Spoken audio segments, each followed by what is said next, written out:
The house I live in now is quiet. It's a sturdy, sensible sort of quiet, the kind you earn after a lifetime of noise. The floors don't creak with ghosts. They settle with the comforting groans of aged, honest wood. From my armchair, I can see the sun setting over a neat row of houses, painting the sky in soft strokes of apricot and lavender. It's a peaceful, predictable view. It is everything Havenwood was not. People who have never lived in the Pacific Northwest imagine a constant, gentle mist. They think of poets and coffee and a romantic, cozy dampness. They don't understand the sky when it truly opens up, the sheer weight of the water, the way the clouds can press down on a town for months until the color green feels like a form of madness. Havenwood, Oregon, was drowning in that kind of green. It clung to the shingles of our small house on Chestnut Street, crept up the siding in slick, dark patches, and saturated the endless forests of Douglas fir that hemmed us in on all sides. The green was a promise and a threat. It was the color of life, and the color of things that grow in the dark. I was 16 during the autumn the rain refused to stop. It was the second year without my father. His absence was a physical space in our house, a hollowed-out silence where his booming laugh and heavy footsteps used to be. He was a man made of oak and sunshine, and his death from a sudden heart attack had felt like a geological event, shifting the very foundations of our world. My mother, Sarah, a woman who had always seemed to be woven from his strength, became as fragile as a sparrow's nest in a storm. She drifted through our small home, a pale ghost in her own life, her hands constantly fluttering, her eyes always searching for an anchor. And then there was David, my uncle, my mother's younger brother. To the rest of Havenwood, David was a miracle. He arrived a month after the funeral, his city car a stark black slash against the town's faded pickups and sensible sedans.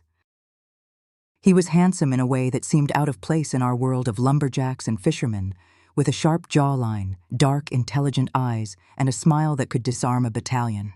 He announced he was taking an extended leave from his vague but important-sounding job in Portland to make sure my girls are okay. And for a time, it seemed he was. The town watched, and the town approved.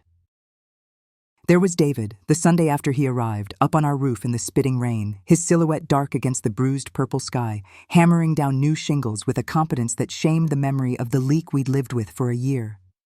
Old Mr. Henderson from next door had stood on his lawn, hands on his hips, and shouted up, "You're a good man, David." A good man. I remember my mother watching from the kitchen window, her hands wrapped around a mug of coffee she wasn't drinking. A small, genuine smile touched her lips for the first time in weeks.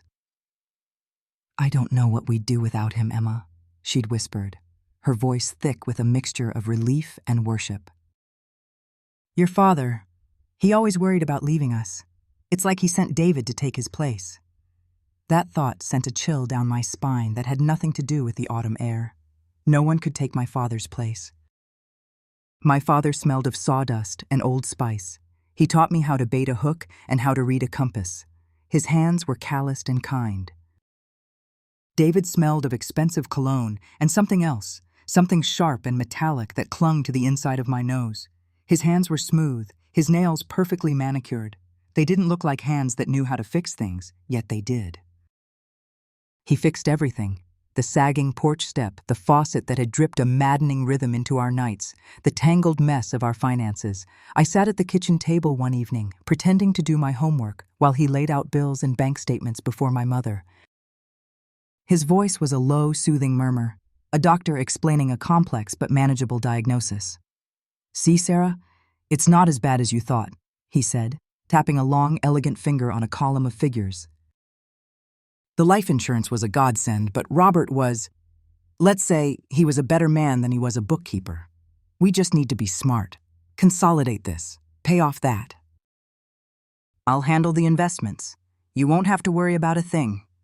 My mother looked at the papers as if they were written in a foreign language. She just nodded, her eyes full of a desperate, drowning gratitude. "Oh, David, thank you. I wouldn't even know where to begin. That's what I'm here for," he'd said, his smile never quite reaching his eyes. His gaze flickered over to me, and he winked. Got to take care of my two favorite girls. I'd offered a small, tight smile in return and looked back down at my algebra, the numbers swimming into an indecipherable blur. It all seemed so perfect, so right. He was the hero of our sad little story, the knight in shining armor. So why did I feel like the dragon was already inside the castle walls? It was in the small things, the gestures that no one else seemed to notice. It was in the way his hand would land on the small of my back as I passed him in the hallway, a proprietary gesture that was too familiar, too firm. It was in the way he would compliment me. Other adults would say, "You look nice, Emma." My father's friends would say, "You're growing up to be the spitting image of your mother." Their words were like smooth, round stones you could hold in your palm.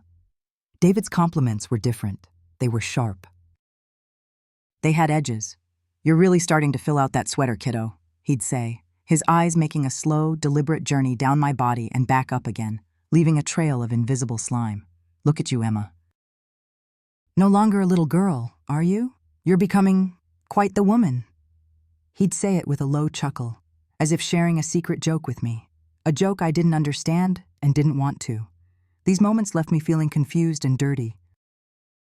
I'd retreat to my room, scrubbing at my skin in the shower as if I could wash the feeling of his gaze away. But then the guilt would set in. This was David. Saint David, who had saved us, the man my mother thanked in her prayers every night. I was the one who was wrong, twisted by grief. My mind, still raw from my father's death, was playing tricks on me. I was a morbid, ungrateful teenager, and I hated myself for it. So I learned to play my part in the porcelain dollhouse he was building around us. I smiled when he told a joke. I said thank you for the 2 expensive gifts he'd buy me, a silver necklace, a silk scarf, that felt more like collars than presents. I learned to make my body smaller when he was near, to angle myself away, to avoid being caught in a room with him alone. I became an expert in the geography of our own home, mapping out escape routes, listening for the sound of his footsteps, the specific weight of his tread on the old wooden floors. My mother, wrapped in the warm cocoon of his care, saw none of it. She saw only my withdrawal. "What is wrong with you lately, Emma?" she asked one night, her voice edged with a frustration I knew was born of her own helplessness. We were in the kitchen, the air thick with the smell of the roast David was carving in the dining room. "You barely say 2 words at dinner. You hide in your room. Your uncle goes out of his way for us, for you, and you treat him with such coldness." I stared down at the plate in my hands, focusing on the pattern of tiny blue flowers around the rim. "I'm just tired," I mumbled. "You're always tired," she sighed, turning away. "It's like you don't appreciate anything. He saved this family, Emma. The least you could do is be grateful." Her words were a slap. Grateful. The word echoed in the hollow space inside me. I was supposed to be grateful for the feeling of insects crawling on my skin whenever he looked at me. I was supposed to be grateful for the way my stomach clenched every time I heard his car pull into the driveway. My own mother, my only other ally in the world, had unknowingly become his shield, deflecting any potential suspicion, leaving me utterly and completely alone with my fear. The breaking point, the moment the hairline crack in my reality shattered into a gaping chasm, came on a Tuesday night in late October. The wind was howling outside, throwing handfuls of rain against the window panes like angry gravel. My mother had gone to bed early with a headache, her door firmly shut. David had been out, a rare night for him to be gone, and a small, shameful part of me had rejoiced in the quiet freedom of the house. I had stayed up late in the living room, curled in my father's old armchair, reading a novel and feeling for the first time in a long time a semblance of peace. Around 11, I heard his car. The engine cut, the car door slammed shut, and a moment later, the front door opened and closed. I froze, my heart starting to hammer against my ribs. I stayed perfectly still, hoping he would just go upstairs to his room. I heard him move around the entryway, the soft thud of his coat being hung, the jingle of keys being tossed into the ceramic bowl on the hall table. The house fell silent again. I counted to 60, then to 100. Nothing. Letting out a slow, quiet breath, I decided to make a run for it. I just wanted a glass of water from the kitchen before locking myself in my bedroom for the night. I slipped out of the chair, my socked feet making no sound on the worn rug. The living room was dark, but the small gooseneck lamp over the kitchen sink was on, casting a pale, sickly yellow light into the hallway. I made it to the kitchen doorway and stopped dead. He was there, leaning against the counter, a glass of something dark in his hand. He was just standing in the near darkness, waiting. It was the waiting that terrified me. It implied purpose. "Couldn't sleep?" he asked. His voice was different, softer, thicker. He'd been drinking. "Just getting some water," I said, my own voice a reedy whisper. I tried to sound casual, tried to walk past him to the sink, but he shifted his body just enough to block my path. "Let me get it for you," he said, not moving. "No, that's okay. I insist." He pushed himself off the counter and took a step towards me. The space between us shrank to nothing. I could smell the whiskey on his breath, a sour, Swedish odor that mixed with his cologne. He was so close I could feel the heat radiating from his body. My entire nervous system screamed at me to run, but my feet were bolted to the floor. I was a deer in the headlights of an oncoming train. He reached past me, his arm brushing against my chest, and took a glass from the cupboard. The gesture was deliberately slow, his body pressing into mine. I flinched, trying to suck myself into the doorframe, to disappear. He turned on the tap, the water splashing into the glass, the sound deafeningly loud in the silent house. He turned it off and handed the glass to me. My hand was trembling so hard I could barely take it from him. Our fingers brushed, and his skin was hot. "There you go," he murmured, his face now inches from mine. His eyes, dark and unreadable in the dim light, weren't looking at my face. They were roaming, cataloging, claiming. I took a desperate step back, sloshing water onto the floor. "Thanks. I should get to bed." "Emma," he said, his voice a low purr. He didn't move to stop me this time, but his words were a chain. I paused at the doorway, my back to him, my hand gripping the cold glass so tightly I was surprised it didn't shatter. "You know," he continued, his voice closer now, right behind me, "your father was a lucky man, but he never really appreciated what he had. Especially your mother, or you." I squeezed my eyes shut. "Don't turn around. Just walk away. You're growing up so beautifully," he whispered, his breath warm on the back of my neck, raising every hair on my body in a wave of pure revulsion. "It's a crime for beauty like that to go unnoticed." I didn't answer. I couldn't. My throat had closed up completely. The air in my lungs turned to stone. That was it. That was the moment. It wasn't a touch, not yet. It was a promise. A threat wrapped in a compliment, delivered in the dark heart of my own home. All my vague anxieties, all the unease I had dismissed and blamed on myself, solidified into a single sharp point of absolute certainty. This was not grief. This was not my imagination. This was real. And as I fled down the hallway, the sound of his soft, knowing chuckle following me into the darkness, I knew that the savior of Havenwood had just shown me his true face. He wasn't a knight. He was the dragon, and I was trapped in the house with him. The porcelain dollhouse was a tomb, and the door had just been sealed shut. That night, sleep was not a refuge. It was a cliff I was afraid to fall from. I lay in my bed, the door locked, a flimsy wooden chair wedged under the knob for reinforcement.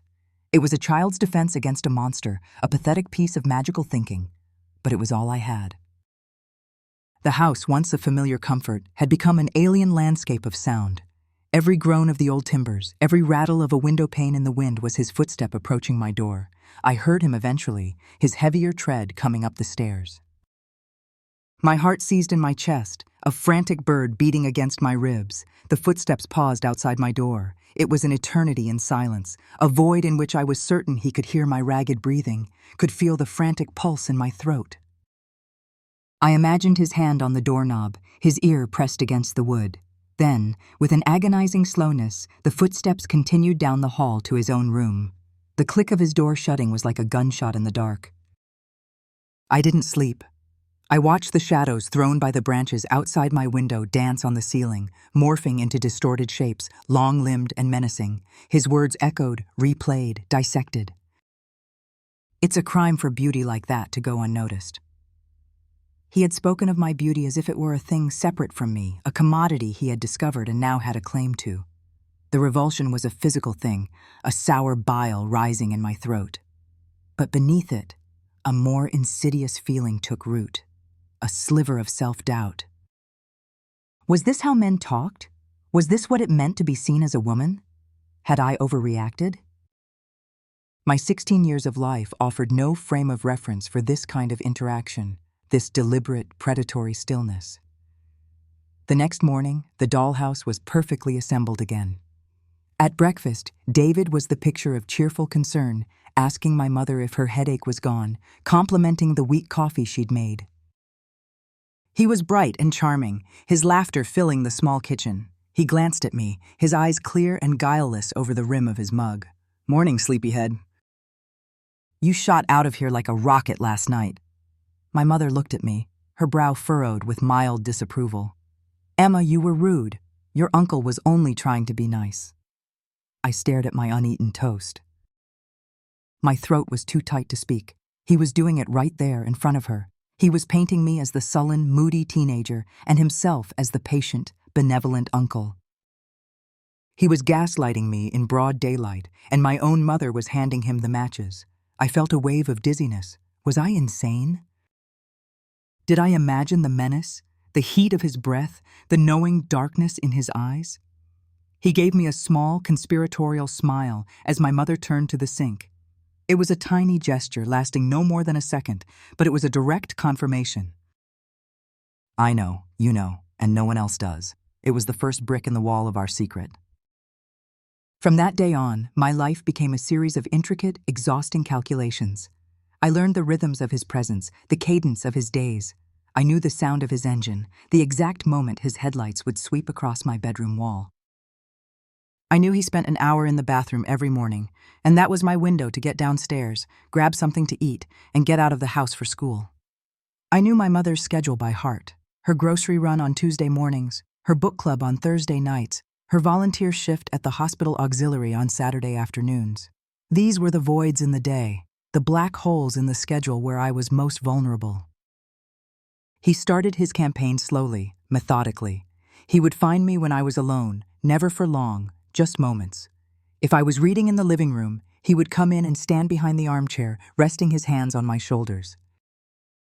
At first, it seemed casual, avuncular, but his thumbs would begin to knead the muscles there, a little too hard, a little too long. "You carry so much tension, Emma," he'd murmur, his voice a silken trap. "You need to learn to relax." My entire body would turn to stone under his touch, and he would know. The tension was his trophy. He weaponized his kindness, turning it into an instrument of control. He'd bring me a cup of tea when I was studying, his fingers brushing mine as I took it. He'd leave a bar of expensive chocolate on my pillow, a silent offering that felt more like a marking of territory. Each gesture was a thread in the web he was weaving, and each one came with a whispered reinforcement of our secret. "You're a smart girl, Emma," he told me one afternoon, catching me in the hallway as I came home from school. My mother was still at the grocery store. "You understand things other people don't, especially your mother. She's fragile. She's been through so much. We wouldn't want to upset her with complicated things, would we? It's better that some things stay between us. It's our way of protecting her." He framed it as a conspiracy of care. We weren't hiding something from her. We were protecting her. He made me his accomplice in my own silence. He was a master architect of lies, and he was building his prison within the very logic of my love for my mother. To speak up would be to hurt her. To be silent was to protect her. It was a perfect, diabolical trap. The first time he crossed the final line, it was a Thursday. Book club night. The rain was relentless, a solid sheet of gray water that blurred the world outside the windows. I knew I should have gone to a friend's house, should have stayed late at the library, but a paralyzing lethargy had taken hold of me for weeks. The effort of invention, of social interaction, was too much. So I stayed home, a fatal miscalculation. I was in my room, listening to music through headphones, trying to lose myself in the chords of a guitar. I didn't hear him come up the stairs. The door opened and my heart leaped into my throat. He stood there, holding 2 mugs.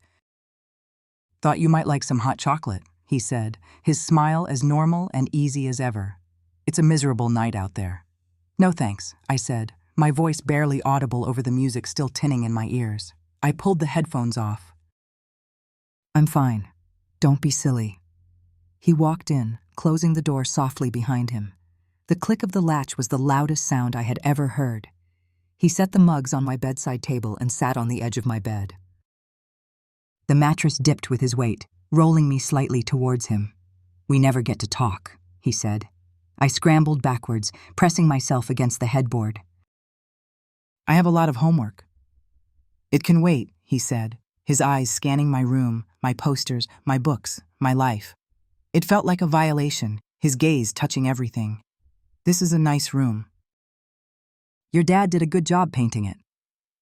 The mention of my father was a deliberate blow, meant to soften me, to disarm me with grief. He moved closer. The air grew thick and heavy. "You've been so sad since he died," he whispered, his voice dripping with false sympathy. "I've been so worried about you. I just want to see you happy, Emma.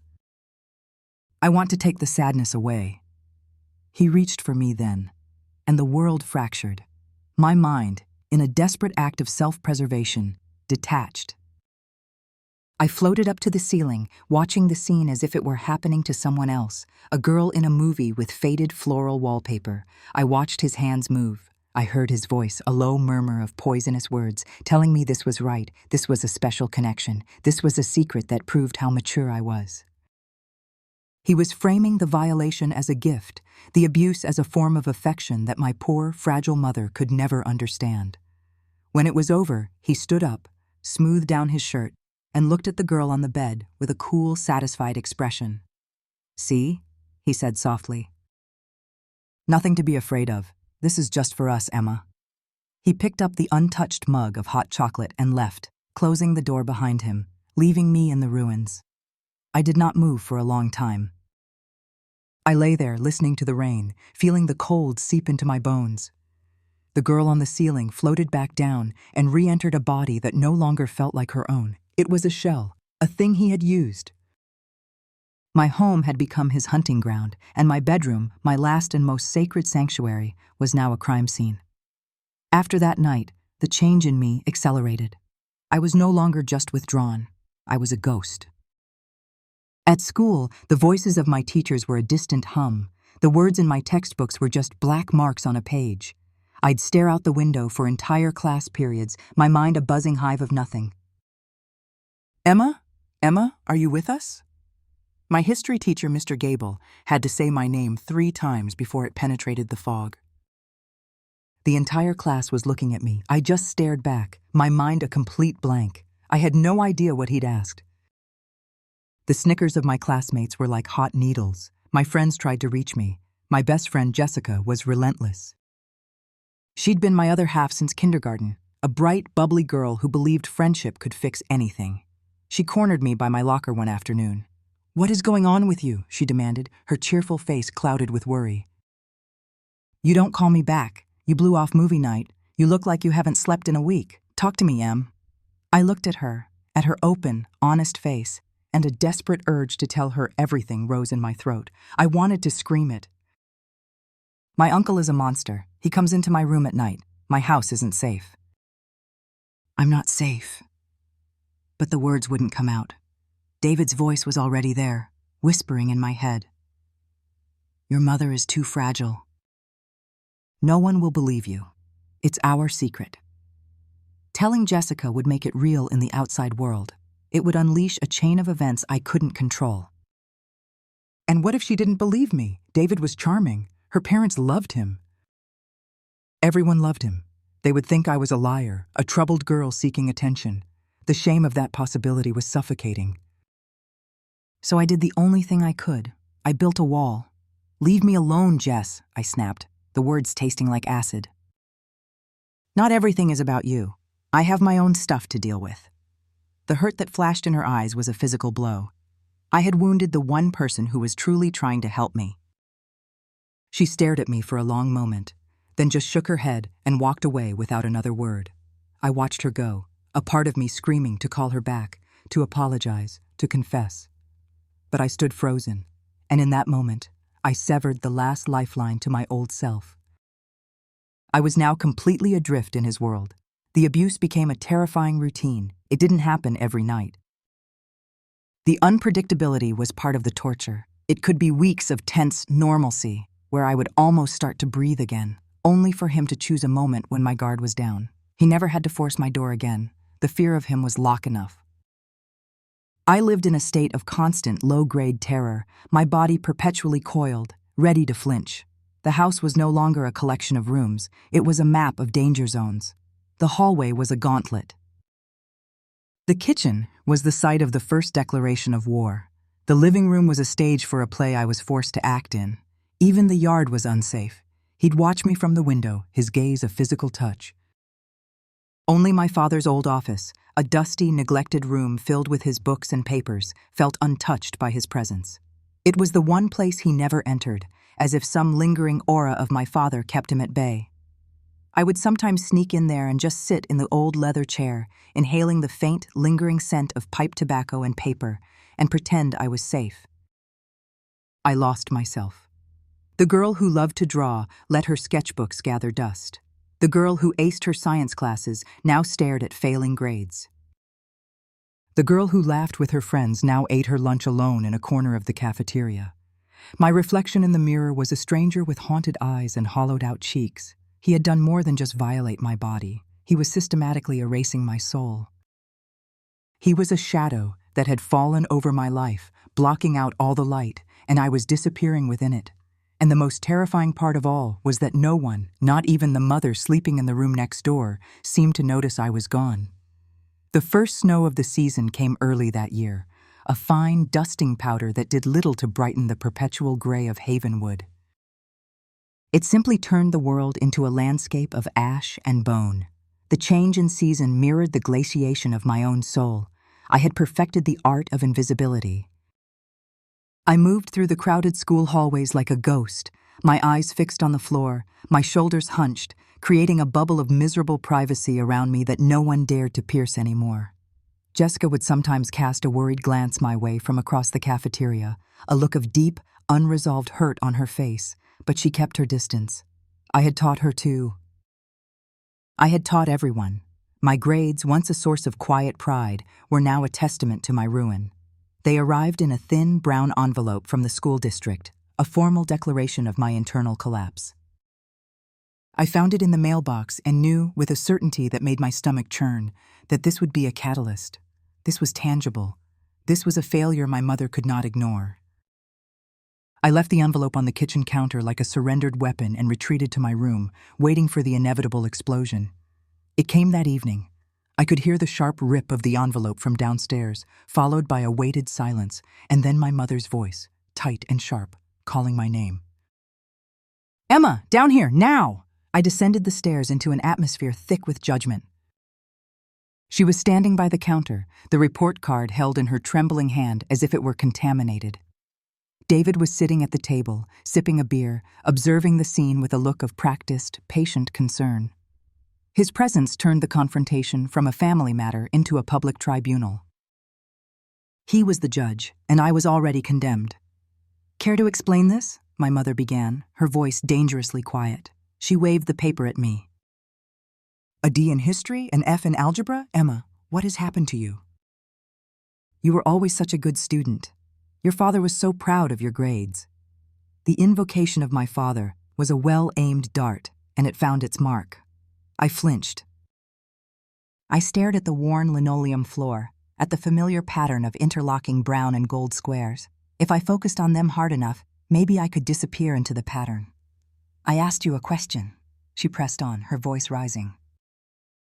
"Are you even trying? Do you go to class? Do you listen? Or do you just sit there in your own little world all day?" "I'm trying," I mumbled, the words feeling like lies even to me.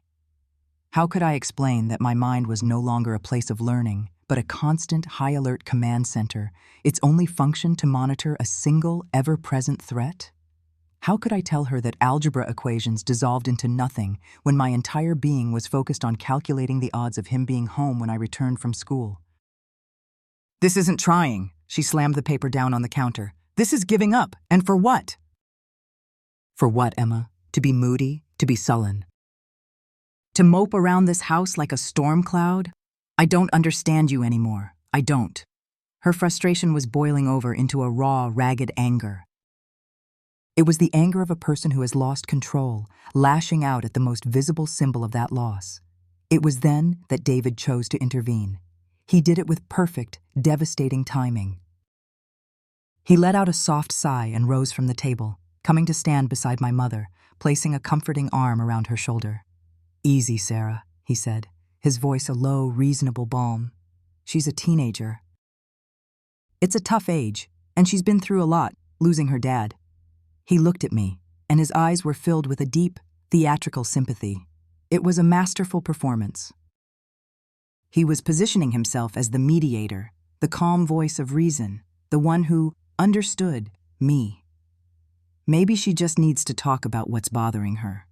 He was baiting me. He was holding out a hand in front of my mother, knowing it was covered in the filth of what he'd done, daring me to expose him. He knew I wouldn't.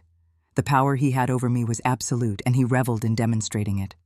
My mother sagged against him, her anger momentarily deflating, replaced by a weary sadness. "I've tried to talk to her, David. She shuts me out. She shuts everyone out." She looked at me, her eyes pleading. "What is it, honey? What's wrong? You can tell us." The us was a cage. There was no me and you anymore.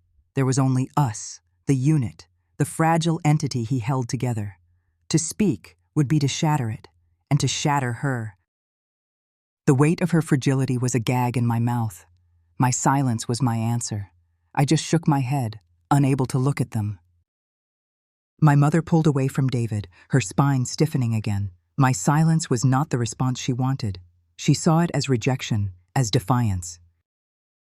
"Fine," she said, her voice turning cold and brittle. "Fine, be that way.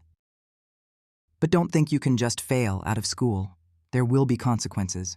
No more going out with your friends." A bitter, hysterical laugh almost escaped my lips. Friends? I had none left. My world had shrunk to the four walls of this house, this town, this prison. "You're grounded until these grades come up." "And I mean it, Emma. I am at the end of my rope with you." The verdict delivered, she turned her back on me, a gesture of dismissal that was more painful than any shouting. David, however, remained.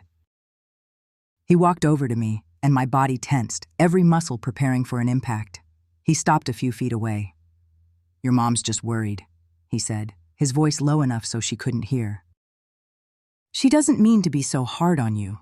He was trying to cast himself as my ally again, the good cop to her bad cop. It was a nauseatingly familiar tactic. This time, something inside me snapped. A tiny, desperate flicker of rebellion. I had to try.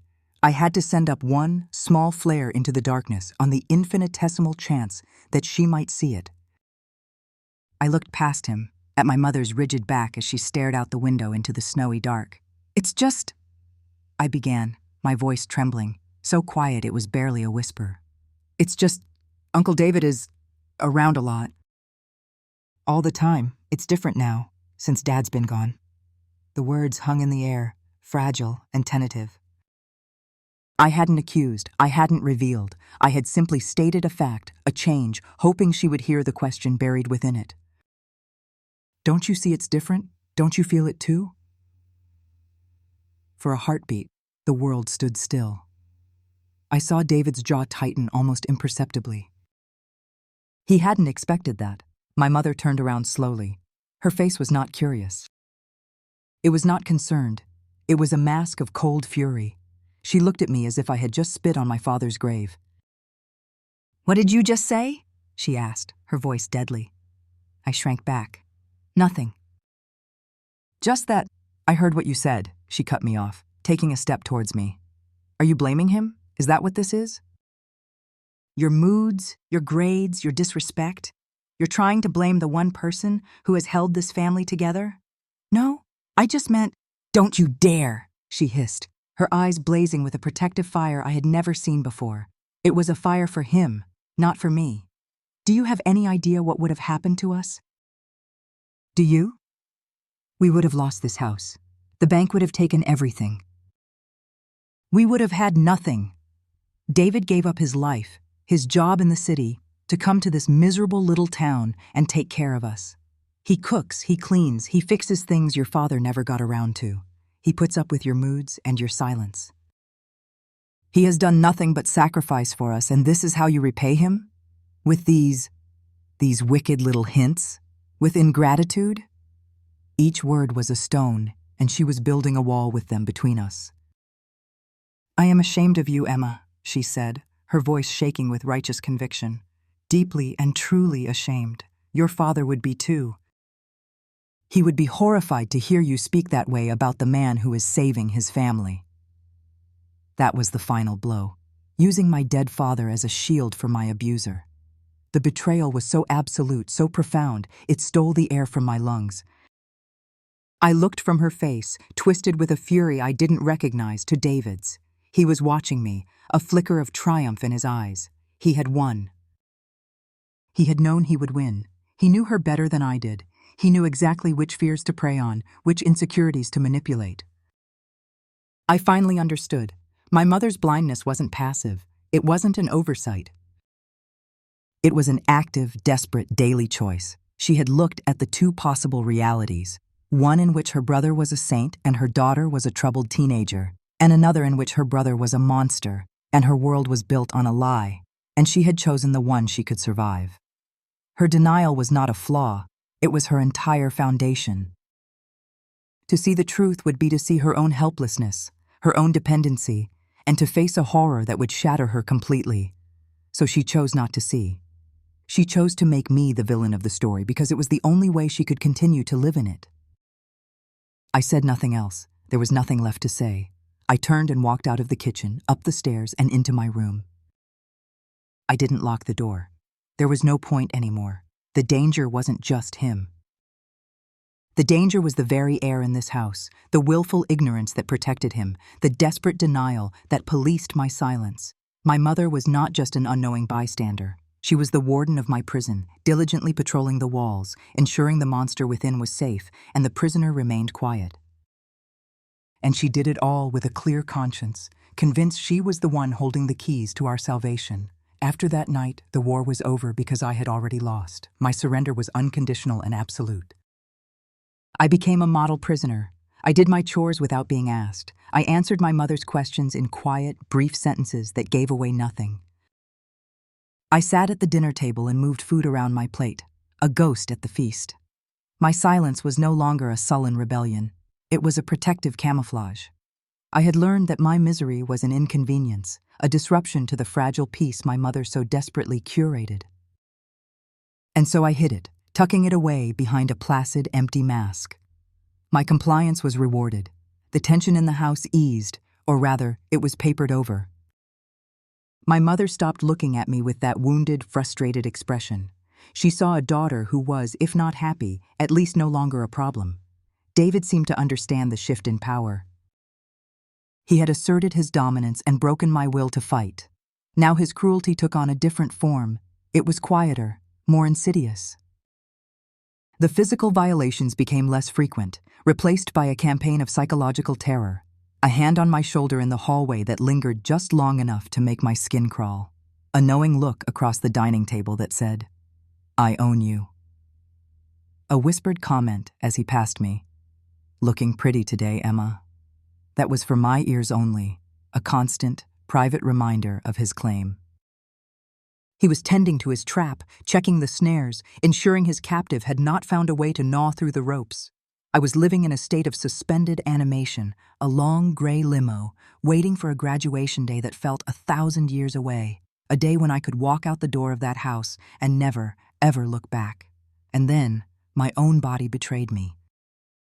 It started as a subtle wrongness, a quiet discord in the symphony of my own biology, a strange metallic taste in my mouth in the mornings, like I'd been sucking on an old penny. Then came the exhaustion, A weariness so profound it felt like a physical weight pressing down on my limbs, my eyelids, my very thoughts.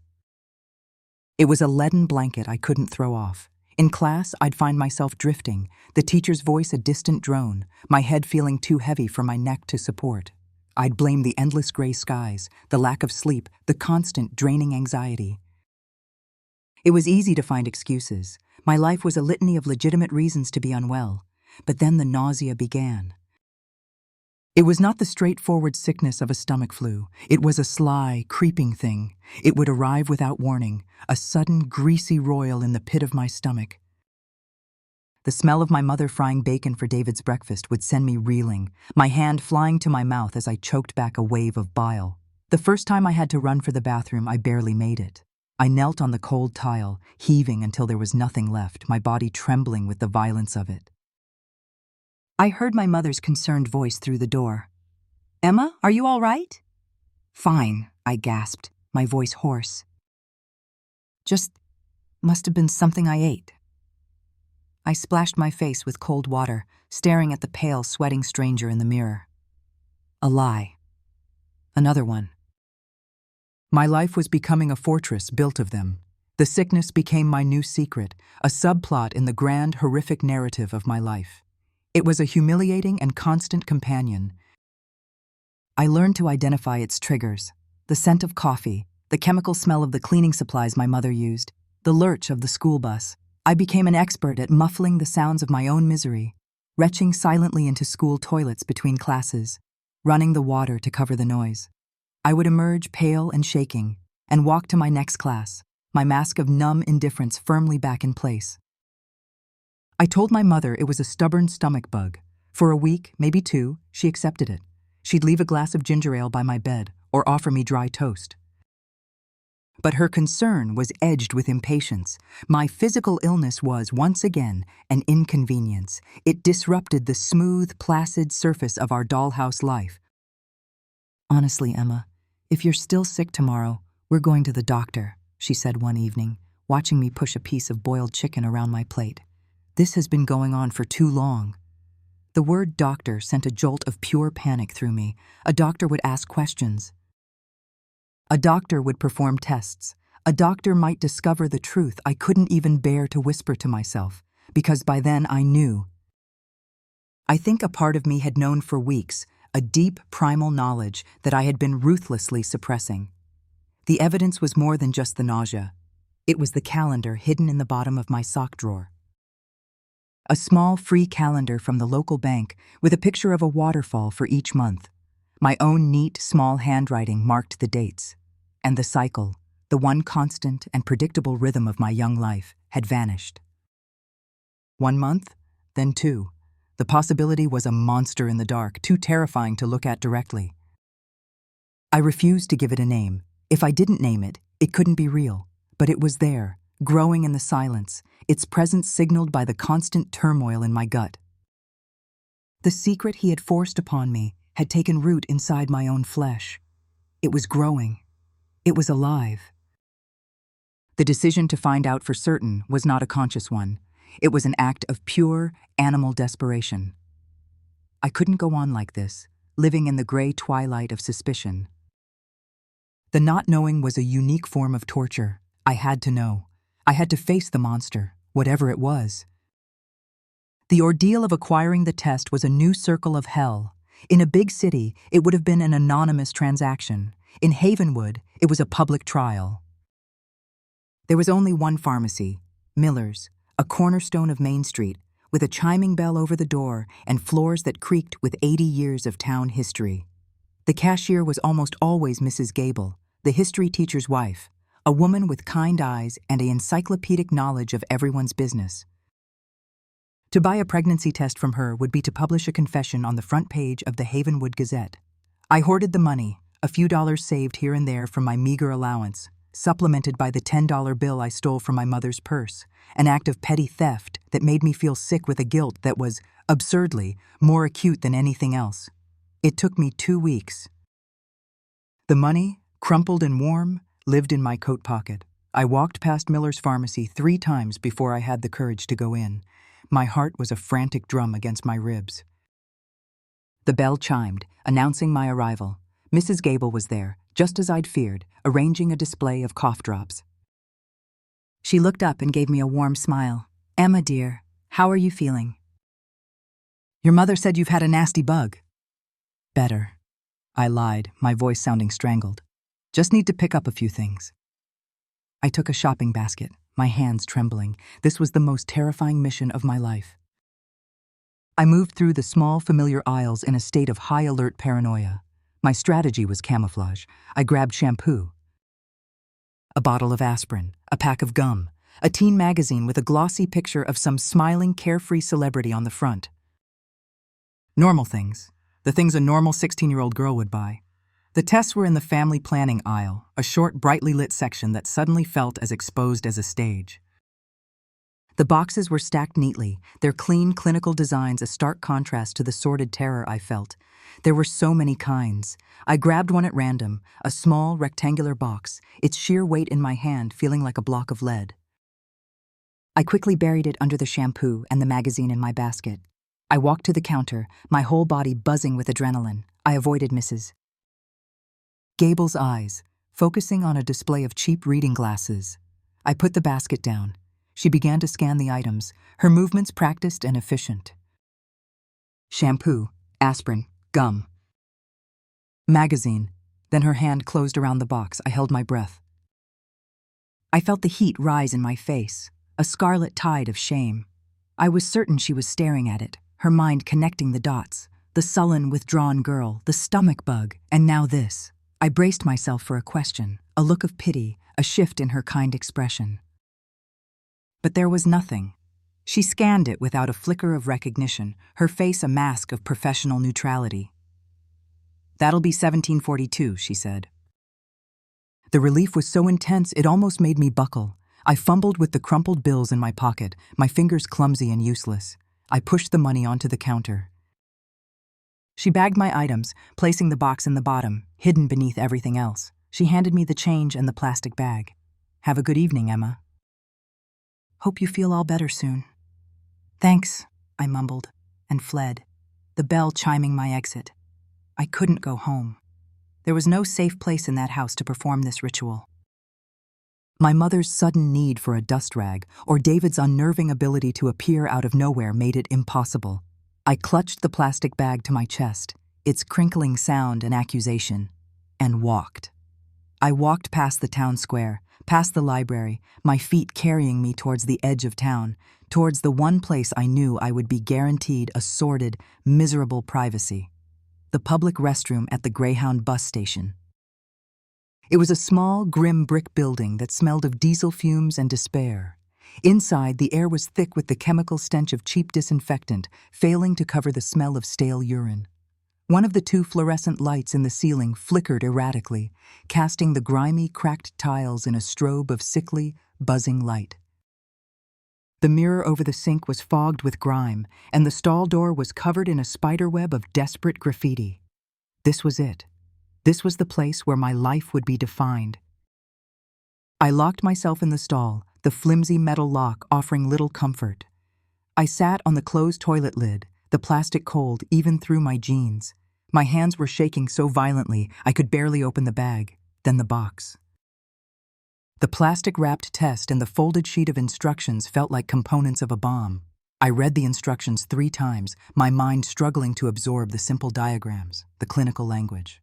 Apply urine to the absorbent tip for 5 seconds. Lay the test on a flat surface. Wait 3 minutes for the result. 3 minutes. The length of a song on the radio. An eternity. The world shrank to the confines of that filthy stall. The only sounds were the incessant buzz of the dying light and the frantic, shallow rhythm of my own breathing. I did what the instructions told me to do. My movements were stiff, robotic. I laid the small white stick on the graffiti-scarred toilet paper dispenser. And I waited. Time ceased to exist. It was a thick, viscous fluid I was drowning in. My mind was a vortex of desperate, contradictory prayers. Please, no. Please, God, no. And then, the terrifying alternative. What if it is? What then? There was no what then. The future was a blank wall. A sheer cliff I couldn't see the bottom of. I squeezed my eyes shut, counting the seconds. 1,000, 1,000. I couldn't look. As long as I didn't look, both possibilities existed. As long as I didn't look, there was still a sliver of hope. The 3 minutes must have passed. Then 4. Then 5. My courage was a tiny flickering candle flame, and I had to force myself to open my eyes and look before it was extinguished completely. I picked up the stick. My hand was steady now, unnaturally so. In the small square window, against the stark white background, was a single, perfect pink vertical line. And crossing it, forming a cruel, undeniable plus sign, was another. The air rushed out of my lungs in a silent scream.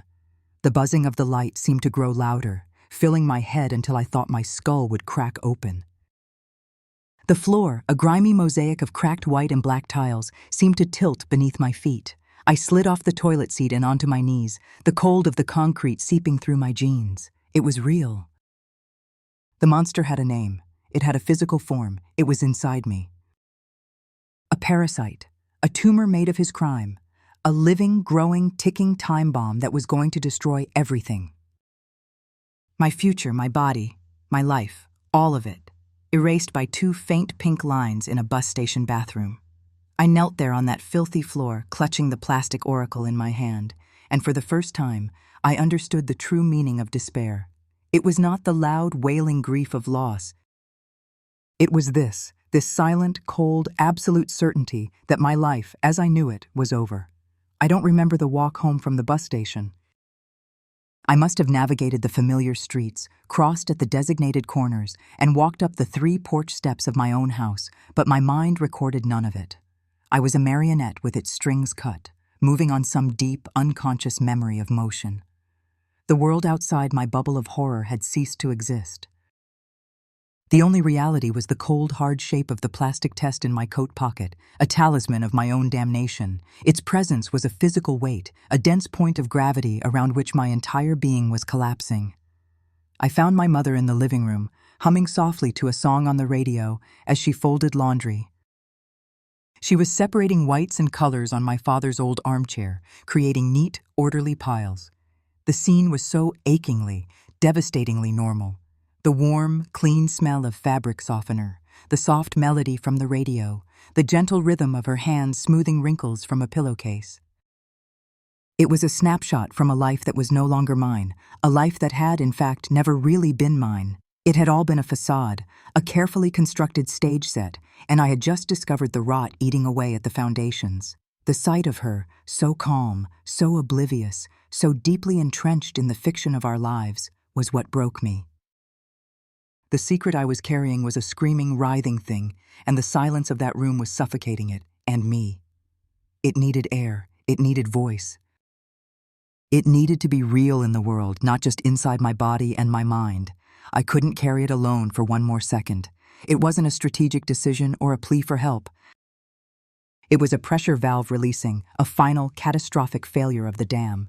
A sound escaped my throat, a choked, guttural sob that was entirely alien to me. My mother looked up, startled, a half-folded towel in her hands. Her hum died in her throat. "Emma? My God, what is it?" "You're as white as a sheet." I couldn't speak. I just stood in the doorway, my body racked with tremors I couldn't control, tears streaming down my face in hot, silent trails. I was crying for everything, for my father, for the girl I used to be, for the absolute, hopeless ruin of my future. She rushed to my side, her face a mask of alarm. "Are you sick? Is it your stomach again? Did something happen at school?" She led me to the sofa, her hands fluttering around me, a moth trying to find a place to land.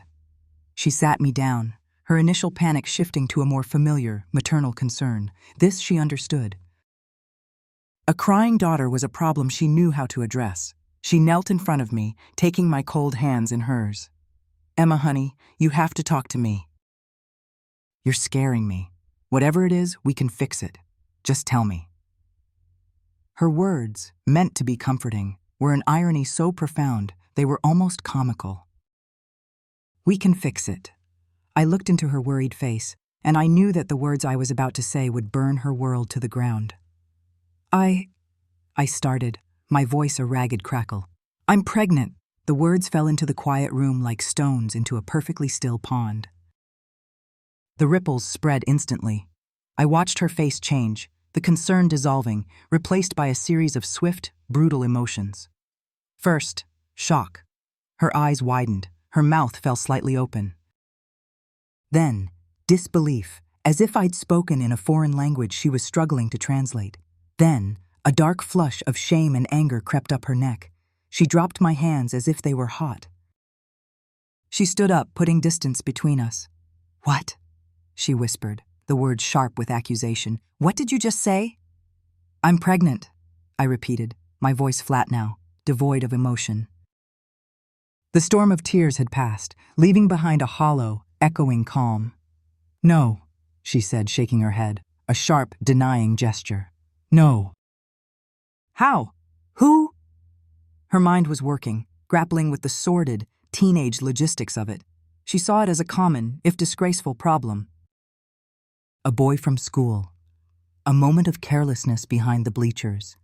A shameful secret that would need to be managed, hidden from the neighbors, dealt with quietly. "Who was it, Emma?" she demanded, her voice rising, taking on the sharp edge of a prosecutor. "Was it that boy Mark you used to talk to? Tell me who it was." The moment was here. The point of no return. I looked at the floor, at the faded floral pattern on the rug, and I whispered his name. David. If my first confession had been a stone, this one was a nuclear bomb. The silence that followed was absolute, a ringing, deafening void. It was a silence so complete I felt I could hear the dust motes settling in the air. I kept my eyes on the floor, unable to look at her, but I could feel the entire atmosphere in the room shift, the very air ionizing with horror and disbelief. When she finally spoke, her voice was unrecognizable, a thin, venomous hiss. "That is a wicked thing to say." She wasn't speaking to me, but to some invisible demon in the room. "A disgusting, horrible lie. How could you? How could you even think something so vile, let alone say it?" I looked up at her then. Her face was contorted, her skin pale and waxy. She was looking at me with pure, unadulterated revulsion, as if I were a snake that had slithered into her living room. "It's not a lie," I said, my voice gaining a strange, detached strength. "It was Thursday nights, when you were at book club. The detail, so specific, so mundane, was what made it real. It was a key turning in a lock she had fought to keep sealed." I saw the recognition flicker in her eyes. The night she'd come home to a quiet house, a daughter already locked in her room, the timeline of my illness. It all began to click into place, and the dawning of that terrible truth was too much for her to bear. She didn't collapse. She exploded. "No!" she shrieked, her hands flying up to clutch at her hair, her knuckles white. "No, no, no, no!" She began to pace the room, a frantic, caged animal. She walked from the fireplace to the window and back again, her movements jerky, her breath coming in ragged gasps. She wasn't looking at me anymore. I had ceased to exist. She was alone in her catastrophe. She started to weep, but it was not the soft, empathetic weeping of a mother comforting her child. It was the harsh, tearing sobs of pure, selfish terror. The sounds were ugly, ripped from the depths of her panic. She was crying for her life, not for mine. "The house," she muttered, her voice strangled by sobs as she paced. "The mortgage. David handles everything, the investments, the car. Oh God, the car!" She was taking inventory of her life, a life built and maintained by him. She was staring into the abyss of her own incompetence, her own dependency. The loss of him was not the loss of a brother. It was the loss of her provider, her protector, her entire support structure. The horror of what he had done to me was completely eclipsed by the horror of what his exposure would do to her. I watched her, my own grief frozen, replaced by a cold, clinical fascination. I was watching my mother choose, and she wasn't choosing me. Finally, she stopped pacing. She stood in the center of the room, her body trembling, her face a mess of tears and mascara. She turned and looked at me, and her eyes were no longer the eyes of a mother. They were the eyes of a cornered animal, wild with fear and prepared to do anything, anything at all, to survive. She lunged at me. She grabbed my upper arms, her fingers digging into my flesh with a strength I didn't know she possessed. She pulled me halfway off the sofa, her face inches from mine. Her breath was hot and sour. "You will not say that name again," she hissed, her voice a low, terrifying growl. "You will not repeat that disgusting lie to anyone." "Do you hear me, Emma? Not a soul." I was too stunned to speak, to move. I just stared into her frantic eyes. "Think about what you would be doing," she pleaded, her voice cracking, shaking me with each word. "David, he has done so much for us. He has saved us." This would destroy him. It would destroy us. It would destroy everything. We would have nothing. "Do you understand? Nothing." The word us was the final twisting knife. The us she was fighting to protect did not include me. It included her and him, the fragile alliance that kept her comfortable, kept her safe. I was the threat. I was the inconvenient truth that had to be buried. She let go of me, and I fell back against the sofa cushions, my arms throbbing where she had gripped them. She stood over me, her chest heaving, her decision made. The panic had coalesced into a cold, hard resolve. "This stays here," she said, her voice dropping, taking on a tone of grim finality. "In this house. This mistake. We will figure something out. There are ways, there are places. But no one can ever know. You will be quiet." She looked at me, her gaze demanding my complicity, my silence. "You must be quiet, Emma. You have to promise me. Promise me you will keep it quiet." I looked at my mother, at the tear-streaked face of the woman who had tucked me in at night, who had read me stories, who was supposed to be my ultimate protector, and I saw a stranger. A terrified, selfish stranger who had just made a bargain with the devil to preserve her own fragile world. She was sacrificing me on the altar of her own comfort. The betrayal was so total, so complete, it transcended pain and left a void of pure, cold emptiness. He wasn't just my abuser anymore. He was her savior, and I was the price she was willing to pay. My silence was her salvation. In the ruins of that living room, surrounded by the neat piles of clean laundry, I finally understood. I was utterly and completely alone. My abuser had an ally now, and she was standing right in front of me. The aftermath of a storm is not peace. It is a landscape of wreckage under a silent, watchful sky. After my mother's decree, the house did not return to its previous, tense version of normal. It entered a new state of being. The air itself grew thick, heavy, and conductive, humming with the electricity of the unspoken. My mother, having made her monstrous choice, encased herself in a shell of brittle, purposeful activity. She did not cry again. She did not raise her voice. She simply moved through the rooms with a chilling, robotic efficiency, her face set in a mask of grim determination. Her love for me, or whatever had passed for it, had been amputated. In its place was a cold, pragmatic fear. I retreated to my room, but the lock on the door was meaningless now. My bedroom was no longer a sanctuary. It was a designated holding cell. I lay on my bed, fully clothed, and stared at the ceiling for hours.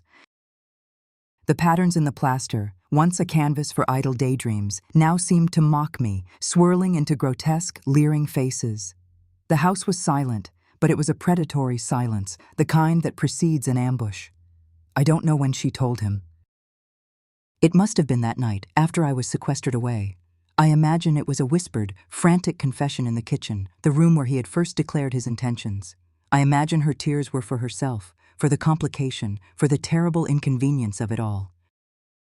I imagine he was not angry, not at first. David did not waste energy on simple emotions like anger. He was a creature of calculation and control. My pregnancy was not a moral crisis to him. It was a logistical problem to be solved, a loose variable that needed to be contained. The next morning, the new world order was brutally established. When I came downstairs, forced by a hunger that felt like a betrayal from my own body, they were both at the kitchen table. My mother was pouring him a cup of coffee, her movements unnaturally deliberate, a geisha performing a sacred ritual. David was reading the newspaper, or pretending to. He lowered it as I entered, and his eyes met mine. The mask of the charming, benevolent uncle was gone forever.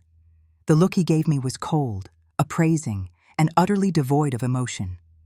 It was the look of a scientist observing a specimen in a jar, a specimen that had unexpectedly begun to multiply. There was a flicker of something in his eyes, not anger, but a kind of cold, proprietary satisfaction. He had marked me, and now the mark was visible. I was undeniable proof of his power. "Good morning, Emma," he said, his voice as smooth and placid as a frozen lake. "Your mother tells me you haven't been feeling well." My mother, her back to me at the counter, flinched. She did not turn around.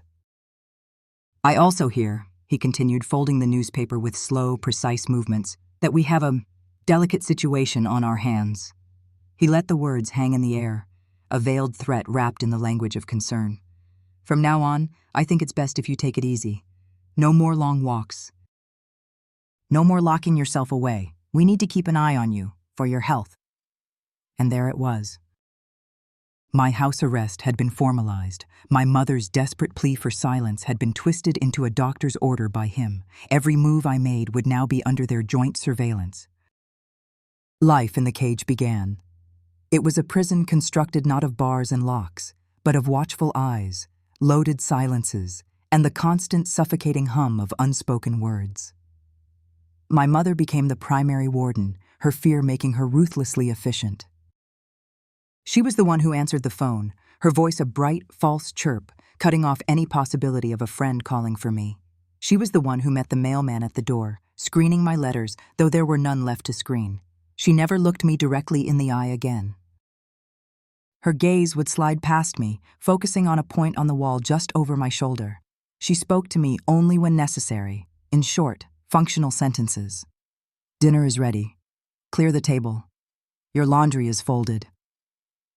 We were two strangers sharing a house, bound by a terrible, unspeakable contract. Her devotion to David became exaggerated, almost hysterical. She fussed over him constantly, fluffing the cushions on his favorite chair, preparing his meals with a frantic, obsessive care, laughing too loudly at his bland jokes. It was a desperate performance, a continuous attempt to reassure him, and herself, that he was the benevolent king of their castle, and not the monster in the dungeon. She was polishing his crown while I languished in the chains he had forged. Every act of kindness towards him was an act of cruelty towards me. And then there were the whispers. They were the soundtrack to my imprisonment. I would lie in my bed at night, and from downstairs, I would hear the low, urgent murmur of their voices. I could never make out the words, only the cadence. The rise and fall of their hushed tones, the sharp, sibilant sounds, the occasional frustrated sigh from my mother, followed by David's low, placating rumble. They were discussing me. They were discussing the problem. They were deciding my fate in hushed tones, in the dark, without me. The whispers were more terrifying than any argument could have been. They were the sound of my own life being stolen from me, sentence by sentence, in a language I was not permitted to understand. The house was no longer a home. It was a cage of whispers. David's control, now that he had my mother's full, terrified complicity, was absolute. He would watch me eat, his gaze analytical. "You need to eat your vegetables, Emma," he'd say, his voice laced with a sick, fatherly authority. "We can't have you getting anemic." The "we" was a branding iron, marking me as a shared project, a vessel whose contents they were managing. My body was no longer my own. It was a container for his crime, and they were its joint custodians. The sickness in my stomach was a constant physical reminder of the life growing inside me, a life I did not want, a life that was a daily monument to my violation. Food had no taste. The world outside my window seemed to have faded. The vibrant greens of Havenwood bleached into a dull, monotonous gray. I sank into a darkness so profound it had no texture, no shape. It was simply a void. I was a ghost haunting the hallways of my own home, a silent, hollowed-out thing. I would spend hours staring at the floral pattern on my wallpaper, my mind utterly blank. It was a state beyond sadness, a place of complete and total disconnection.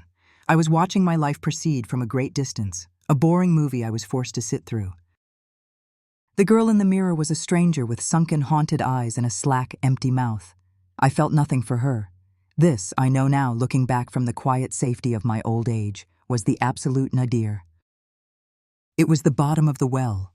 There is a particular horror in realizing that the people who are supposed to protect you are, in fact, your captors. There is a unique despair in knowing that your only path to their comfort is your own complete erasure. My mother and my uncle, in their monstrous symbiotic relationship of fear and control, had succeeded in killing the girl I was. All that was left was a quiet, obedient shell, a ghost in a machine they now commanded completely. The days bled into one another, a seamless gray expanse of whispered conversations, silent meals, and the constant heavy weight of their shared gaze. One afternoon, I stood at my bedroom window, watching a group of neighborhood kids playing a game of tag in the street below.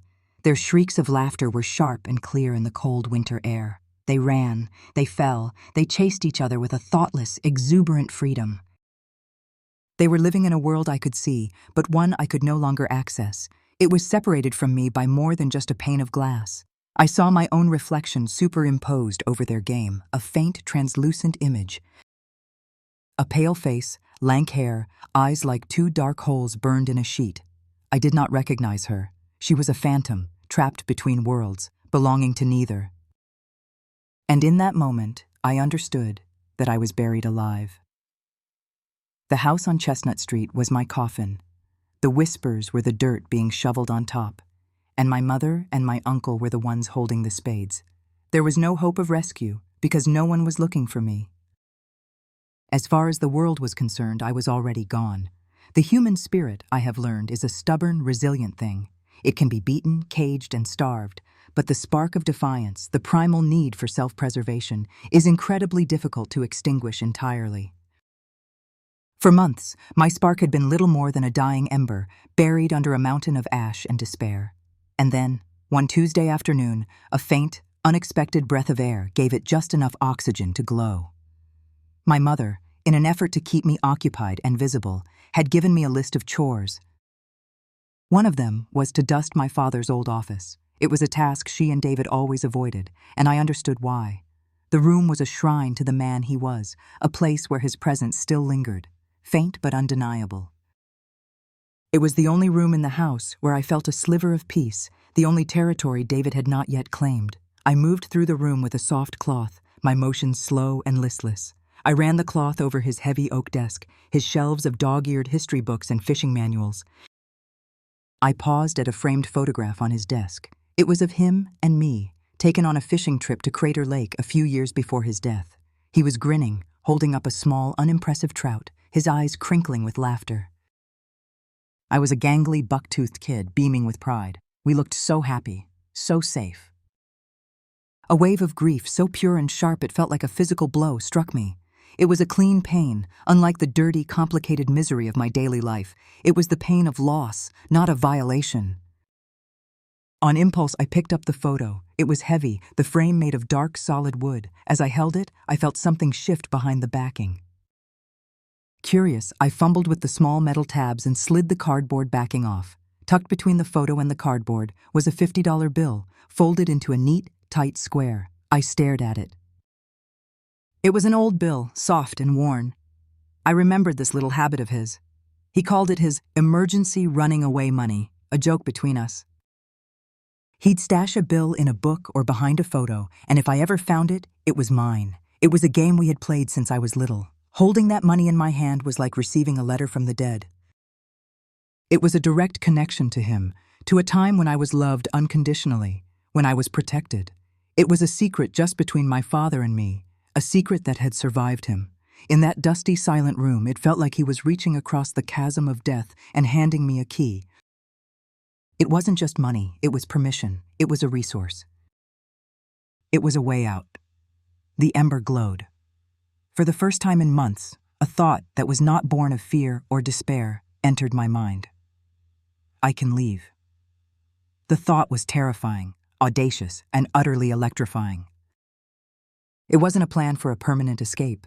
It was smaller, more focused. I needed to see a doctor, I needed to understand what was happening inside my own body. I needed to talk to someone who was not my mother or my uncle, someone outside the poisonous ecosystem of our home. I needed a stranger. An expert. The plan formed in a feverish, frantic haze over the next few days. It was an act of espionage in my own home. My first move was to the town library. While my mother thought I was listlessly browse the fiction shelves, I was in the reference section with the Portland Yellow Pages. The book was enormous, its thin pages filled with a universe of possibilities. My hands trembled as I looked up clinics. The list was long, anonymous. One name caught my eye: the Willamette Women's Health Clinic. It sounded safe, professional. I scribbled the address and phone number on a scrap of paper, my heart hammering against my ribs. Next, I needed an opportunity. It came the following week. My mother's book club had organized a special day trip to a rose garden in a neighboring county, an all-day affair. David, to my immense relief, had a business meeting in Eugene that required an overnight stay. He was trying to court some new investor for his mysterious business. The house would be empty. For nearly an entire day, the wardens would be gone. The night before, I feigned the symptoms of my old stomach bug with theatrical flair, moaning about cramps and nausea. It worked perfectly. "Well, you're certainly not going anywhere tomorrow," my mother said, a hint of irritation in her voice at my inconvenient timing. "Just stay in bed and rest." The morning they left was the longest of my life. I listened to my mother's bustling preparations, David's calm instructions to me to not overdo it. The sound of his car pulling out of the driveway was the sound of my cage door swinging open. I waited a full hour, my nerves screaming, before I moved. I dressed quickly, my hands shaking so much I could barely button my jeans. I took the $50 bill from its hiding place, along with the $20 I had managed to save myself. I put on my coat, took a deep breath, and walked out the front door into the cold, drizzling rain. Every step I took was an act of rebellion. The walk to the bus station was a gauntlet of imagined eyes. I was certain that every curtain twitched as I passed, that every person I saw knew what I was doing and was about to call my mother. The 10-minute walk felt like 10 miles. The bus ride to Portland was a 2-hour journey through a landscape of purgatory. I sat by a grimy window, watching the familiar, oppressive green of Havenwood's forests slowly give way to suburbs, highways, and finally, the tall gray buildings of the city. The rain was heavier here, but it felt different. In Havenwood, the rain was a claustrophobic blanket. Here, it was an anonymous shield, washing the city clean, making me just another nameless face in the crowd. The clinic was on the second floor of a nondescript brick building downtown. The waiting room was painted a calming shade of pale green, the chairs were slightly worn, and a handful of other women sat waiting, staring into space or flipping through old magazines. They were all ages, all types. For the first time in months, I felt invisible in a good way. I was not a daughter, not a niece, not a problem to be managed. I was just a number, a patient. I gave the receptionist a fake last name, my father's mother's maiden name, and paid in cash. I sat and waited, my heart a frantic trapped bird in my chest. When the nurse called my fake name, Jane Peterson, I almost didn't react. She led me to a small, sterile examination room. It was cold, impersonal, and smelled faintly of antiseptic. She took my blood pressure, my weight, asked a few standard questions, and told me the doctor would be in shortly. Left alone, I sat on the edge of the examination table, the paper crinkling beneath me. This was it. There was no turning back. The door opened, and a woman in a white coat entered. She was perhaps in her mid-40s, with sharp, intelligent brown eyes behind a pair of wire-rimmed glasses and dark hair pulled back in a neat, no-nonsense bun. She held a clipboard and moved with an air of calm, focused competence. "Hello," she said, her voice warm but professional. "I'm Dr. Evelyn Reed. What seems to be the trouble today, Jane?" I opened my mouth to speak, to repeat the lie about a stomach bug, but looking into her clear, steady gaze, the lies crumbled. "I couldn't do it. My name isn't Jane," I whispered. "It's Emma, doctor." Reed didn't show any surprise. She simply nodded, pulled a rolling stool over, and sat down, so we were at eye level. "Okay, Emma. Why are you here today?" I think I'm pregnant, I said, the words coming out in a rush. She nodded again, her expression unchanging. All right. When was the first day of your last menstrual period? Her calmness was disarming. She was treating it like a medical condition, not a moral failing. I answered her questions clinically. Then she asked the one that shattered my composure. Are you in a safe, consensual relationship, Emma? The question was so simple, so direct, so far from the reality of my life. A dam inside me broke. My carefully constructed walls of silence and denial came crashing down. I began to cry, not the loud, hysterical sobs of my confession to my mother, but a deep, silent, hopeless weeping that shook my entire body. Dr. Reed did not touch me. She did not offer platitudes. She simply waited. She gave me the gift of her quiet, patient presence. When the worst of it had passed, she handed me a box of tissues. Tell me what happened, she said softly. And so I did. The story poured out of me in a halting, fragmented torrent. I told her everything, about my father's death, about my Uncle David, the town hero. About the abuse, the Thursday nights, the whispers in the dark. I told her about the pregnancy test in the bus station bathroom. And then, the hardest part of all, I told her what my mother had said. I told her about the bargain, the demand for my silence. I expected her to gasp, to show shock or disbelief. She did neither. She listened with an unnerving stillness, her intelligent eyes never leaving my face. She absorbed the entire ugly story without flinching, her expression slowly hardening from professional concern into a focused, controlled anger. It was an anger on my behalf, and feeling it from someone else was a strange and powerful sensation. When I finished, my voice a raw whisper, the room was silent, save for the sound of the rain against the window. I felt empty, scoured out, but also for the first time, lighter. The secret was no longer just mine. Dr. Reed took a slow, deep breath. She looked at me, and her gaze was filled with a profound and validating compassion that I had been starved of for so long. Emma, she said, her voice firm, clear, and absolute. Thank you for telling me. I want you to listen to me very carefully. What your uncle did to you is not a family secret, it is a crime. The word crime landed with the force of a physical blow. It reframed everything. Your mother's reaction, she continued, her voice softening with a hint of sorrow, is a tragedy born of fear and dependence. But it does not change the truth. She leaned forward slightly, her gaze intensifying, locking with mine. You have been carrying an impossible burden entirely on your own, she said. But you are not alone in this anymore. Those words. You are not alone in this anymore. They were a lifeline thrown into the deep, dark well where I had been drowning. They were the first flicker of light in an endless, suffocating darkness. For the first time in almost a year, someone saw me, someone heard me, and someone believed me. I wasn't saved. I wasn't safe yet, but in that cold, sterile room, with the rain beating against the window and a stranger's compassionate eyes holding mine, the ember of defiance, the one my father's memory had sparked, finally caught fire. The bus ride back to Havenwood was a journey through a world that had been fundamentally reordered. The rain still streaked down the grimy windows, the endless Douglas firs were still a dark, monotonous wall, but I was no longer the same person who had traveled this road a few hours earlier. The ghost who had fled her prison that morning was returning as a spy. In my coat pocket, my hand was wrapped around two precious things.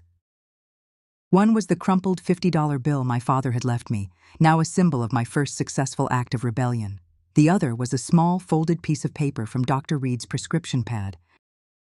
On it, she had written her private office number and the number for a legal aid service for teens in Portland. It was a flimsy piece of paper, but it felt as heavy and as powerful as a weapon. Dr. Reed's words echoed in my mind, a steady, calming rhythm against the frantic beat of my own heart. A crime. A tragedy. You are not alone. For months I had been drowning in the murky waters of shame and confusion, convinced that the horror was somehow my fault, a product of my own weakness or some unspoken sin. Dr. Reed had thrown me a life raft of language. By naming what had happened, She had given me solid ground to stand on. It was not a delicate situation, or a mistake, or a disgusting lie. It was a crime. David was not a savior. He was a criminal. My mother was not just a protector. She was an accomplice, a tragic figure caught in a web of her own. When I walked back into the house on Chestnut Street, the oppressive atmosphere was as thick as ever, but for the first time, I didn't feel like I was suffocating. I felt like a deep-sea diver, equipped with a new oxygen tank, able to move through the crushing pressure with a clear head. I was no longer just a passive victim of my environment. I was an observer, a strategist.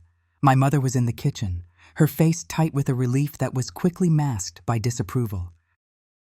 "Where have you been? I was about to call the sheriff." "I went for a walk," I said, my voice even. My stomach felt better. "I just needed some air." She eyed me with suspicion, but my calm, detached demeanor seemed to disarm her. I was behaving like the hollowed-out girl she wanted me to be, and she relaxed her guard. That evening, at the silent ritual of our dinner, I watched them.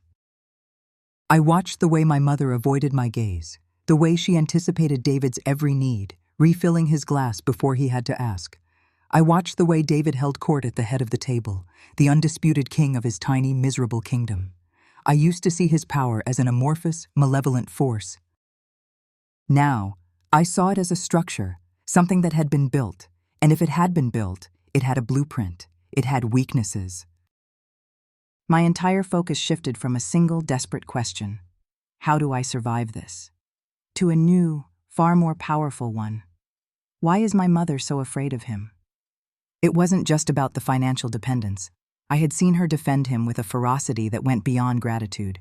It was a primal, gut-level terror. Her fear was the bedrock of his power in this house. If I could understand that fear, I could understand everything. I had to find the source of it. 2 days later, I put Dr. Reed's plan into action. I feigned a lingering illness to stay home from school. As soon as my mother left for her grocery run, I walked to the payphone outside the downtown gas station, the rain dripping from the flimsy plastic hood. My heart pounded as I dialed the number from the slip of paper, feeding a pocketful of quarters into the slot. Dr. Reed's voice was a calm, steady presence on the other end of the line. I quickly updated her, my voice low and urgent.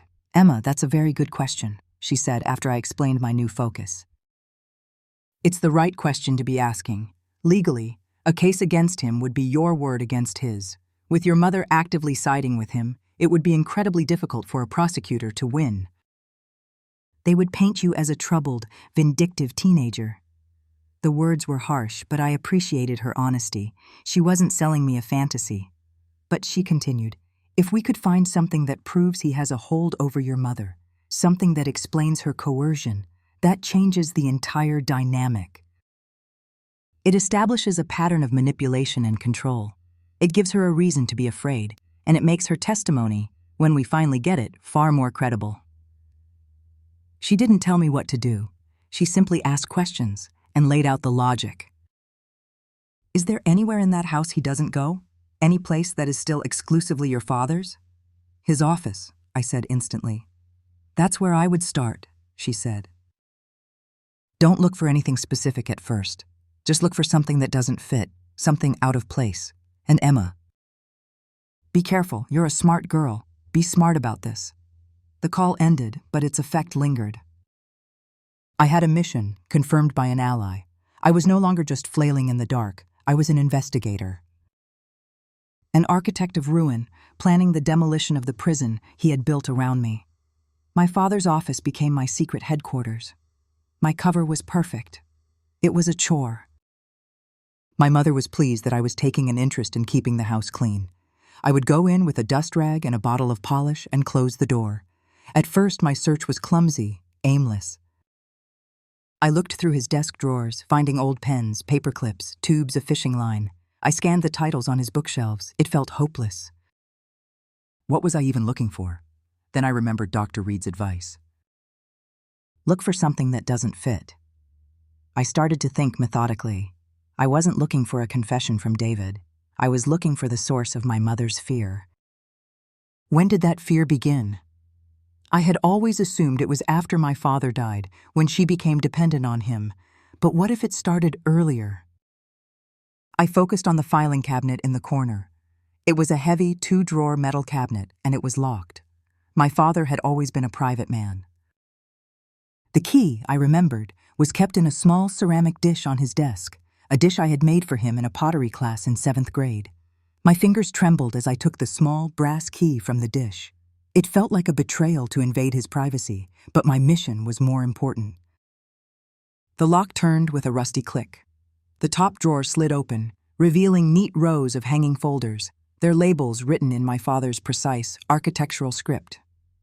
Taxes, mortgage, car insurance, bank statements. It was a perfect, boring archive of a man's life. I had to be meticulous. My time in the office was always limited, an hour or two at most. I lived with the constant, low-level fear of being discovered.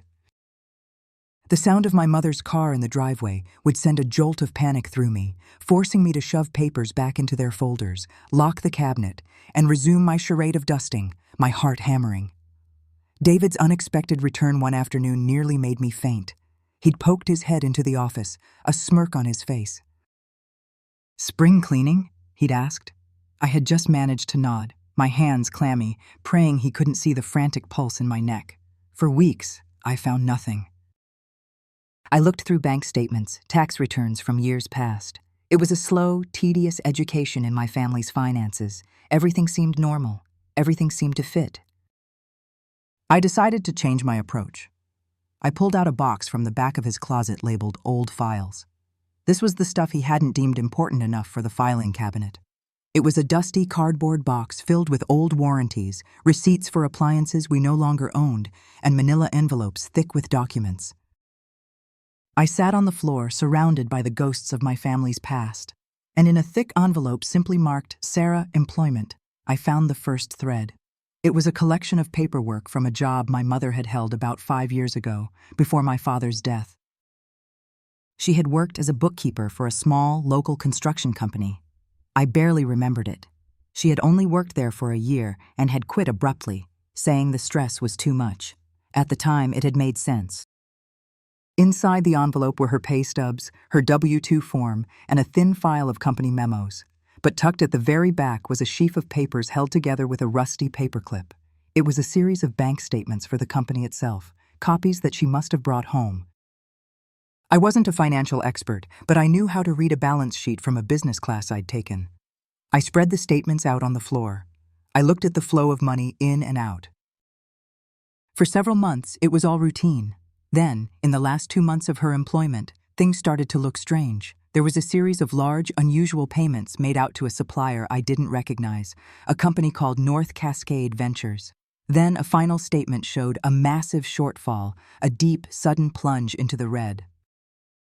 It didn't make sense, but it was something. It was a detail that was out of place. It was a name I didn't know, and a financial loss that coincided with the time my mother quit her job. I didn't have the answer yet. I had no idea how David was connected to any of this. But sitting on the floor of my father's office, holding a 5-year-old bank statement, I felt a cold, sharp thrill. This was a trail. This was a loose thread on the carefully woven tapestry of lies that surrounded me. And I knew, with a certainty that settled deep in my bones, that if I pulled on it hard enough, the entire thing would unravel. The hunter in me was awakened. My work had just begun. The name was a splinter in my mind. North Cascade Ventures. It was meaningless, and yet it felt like the key to everything. I repeated it to myself, a silent mantra, as I moved through my days in the cage. The name had the bland, corporate sound of legitimacy, but my instincts screamed that it was a facade, a false front for something rotten. My investigation in my father's office became targeted, almost obsessive. Every stolen hour I could get in that room was spent with a singular purpose. I was no longer just searching. I was hunting for a ghost, a name, a connection. I combed through my father's checkbook registers year by year, looking for any payment made to North Cascade Ventures. I found nothing. I scanned his phone records, his address books. The name was nowhere. It was as if the company didn't exist in his world. The frustration was immense. I felt like I was on the verge of a breakthrough, yet I was stalled. The tension of my secret work was beginning to wear on me. There were several close calls. My mother once walked in while I had the contents of a filing drawer spread across the floor. I had to frantically cover the papers with a dusty old blueprint, my heart trying to beat its way out of my chest and pretend I was organizing. She looked at me, a flicker of suspicion in her eyes, but my hollowed-out demeanor was my greatest asset. Who would suspect a ghost of plotting? The breakthrough came not from the files, but from a place I hadn't thought to look. In the bottom of his closet was his old leather briefcase, the one he used to take to meetings with his lawyer or his accountant. I had ignored it, assuming it was empty. But when I lifted it, it felt heavy. The brass latches were stiff, but they opened with a satisfying thunk. The briefcase smelled of leather and my father's pipe tobacco, a scent so evocative it made my eyes water. Inside, there were no business files. There was only a single, thick manila envelope with no label. My fingers trembled as I lifted it out. It was heavy, filled with what felt like a sheaf of documents. I opened the clasp and slid the contents out onto the floor. It was a collection of letters, or rather, carbon copies of letters, the onion skin paper thin and delicate. They were all addressed to Mr. Howard Klein, my father's lawyer, and they were a record of his growing dread. They were his ghost, speaking to me from beyond the grave. I started with the first letter, dated almost 3 years ago, not long after David had moved back to the area from Portland. My father's voice, so long silenced, rose from the page, his familiar turns of phrase, his straightforward, honest tone, a stark contrast to the cloying poison of David's speech. "Howard," it began, "something of a personal matter I wanted to put on your radar. Sarah's brother, David, has moved back.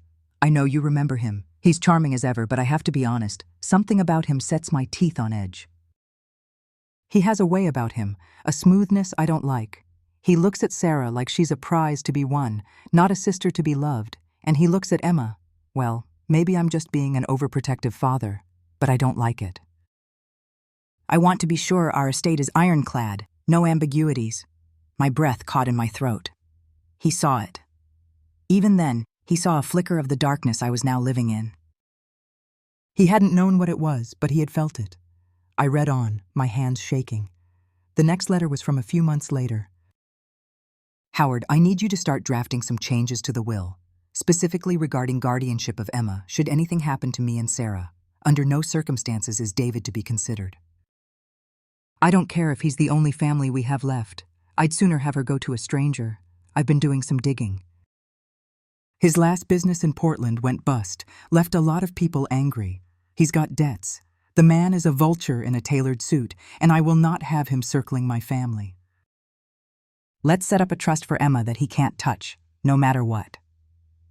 Tears pricked my eyes. He had tried to protect me. Even from the grave, he had been trying to build a fortress around me. A fortress his death had prevented him from finishing.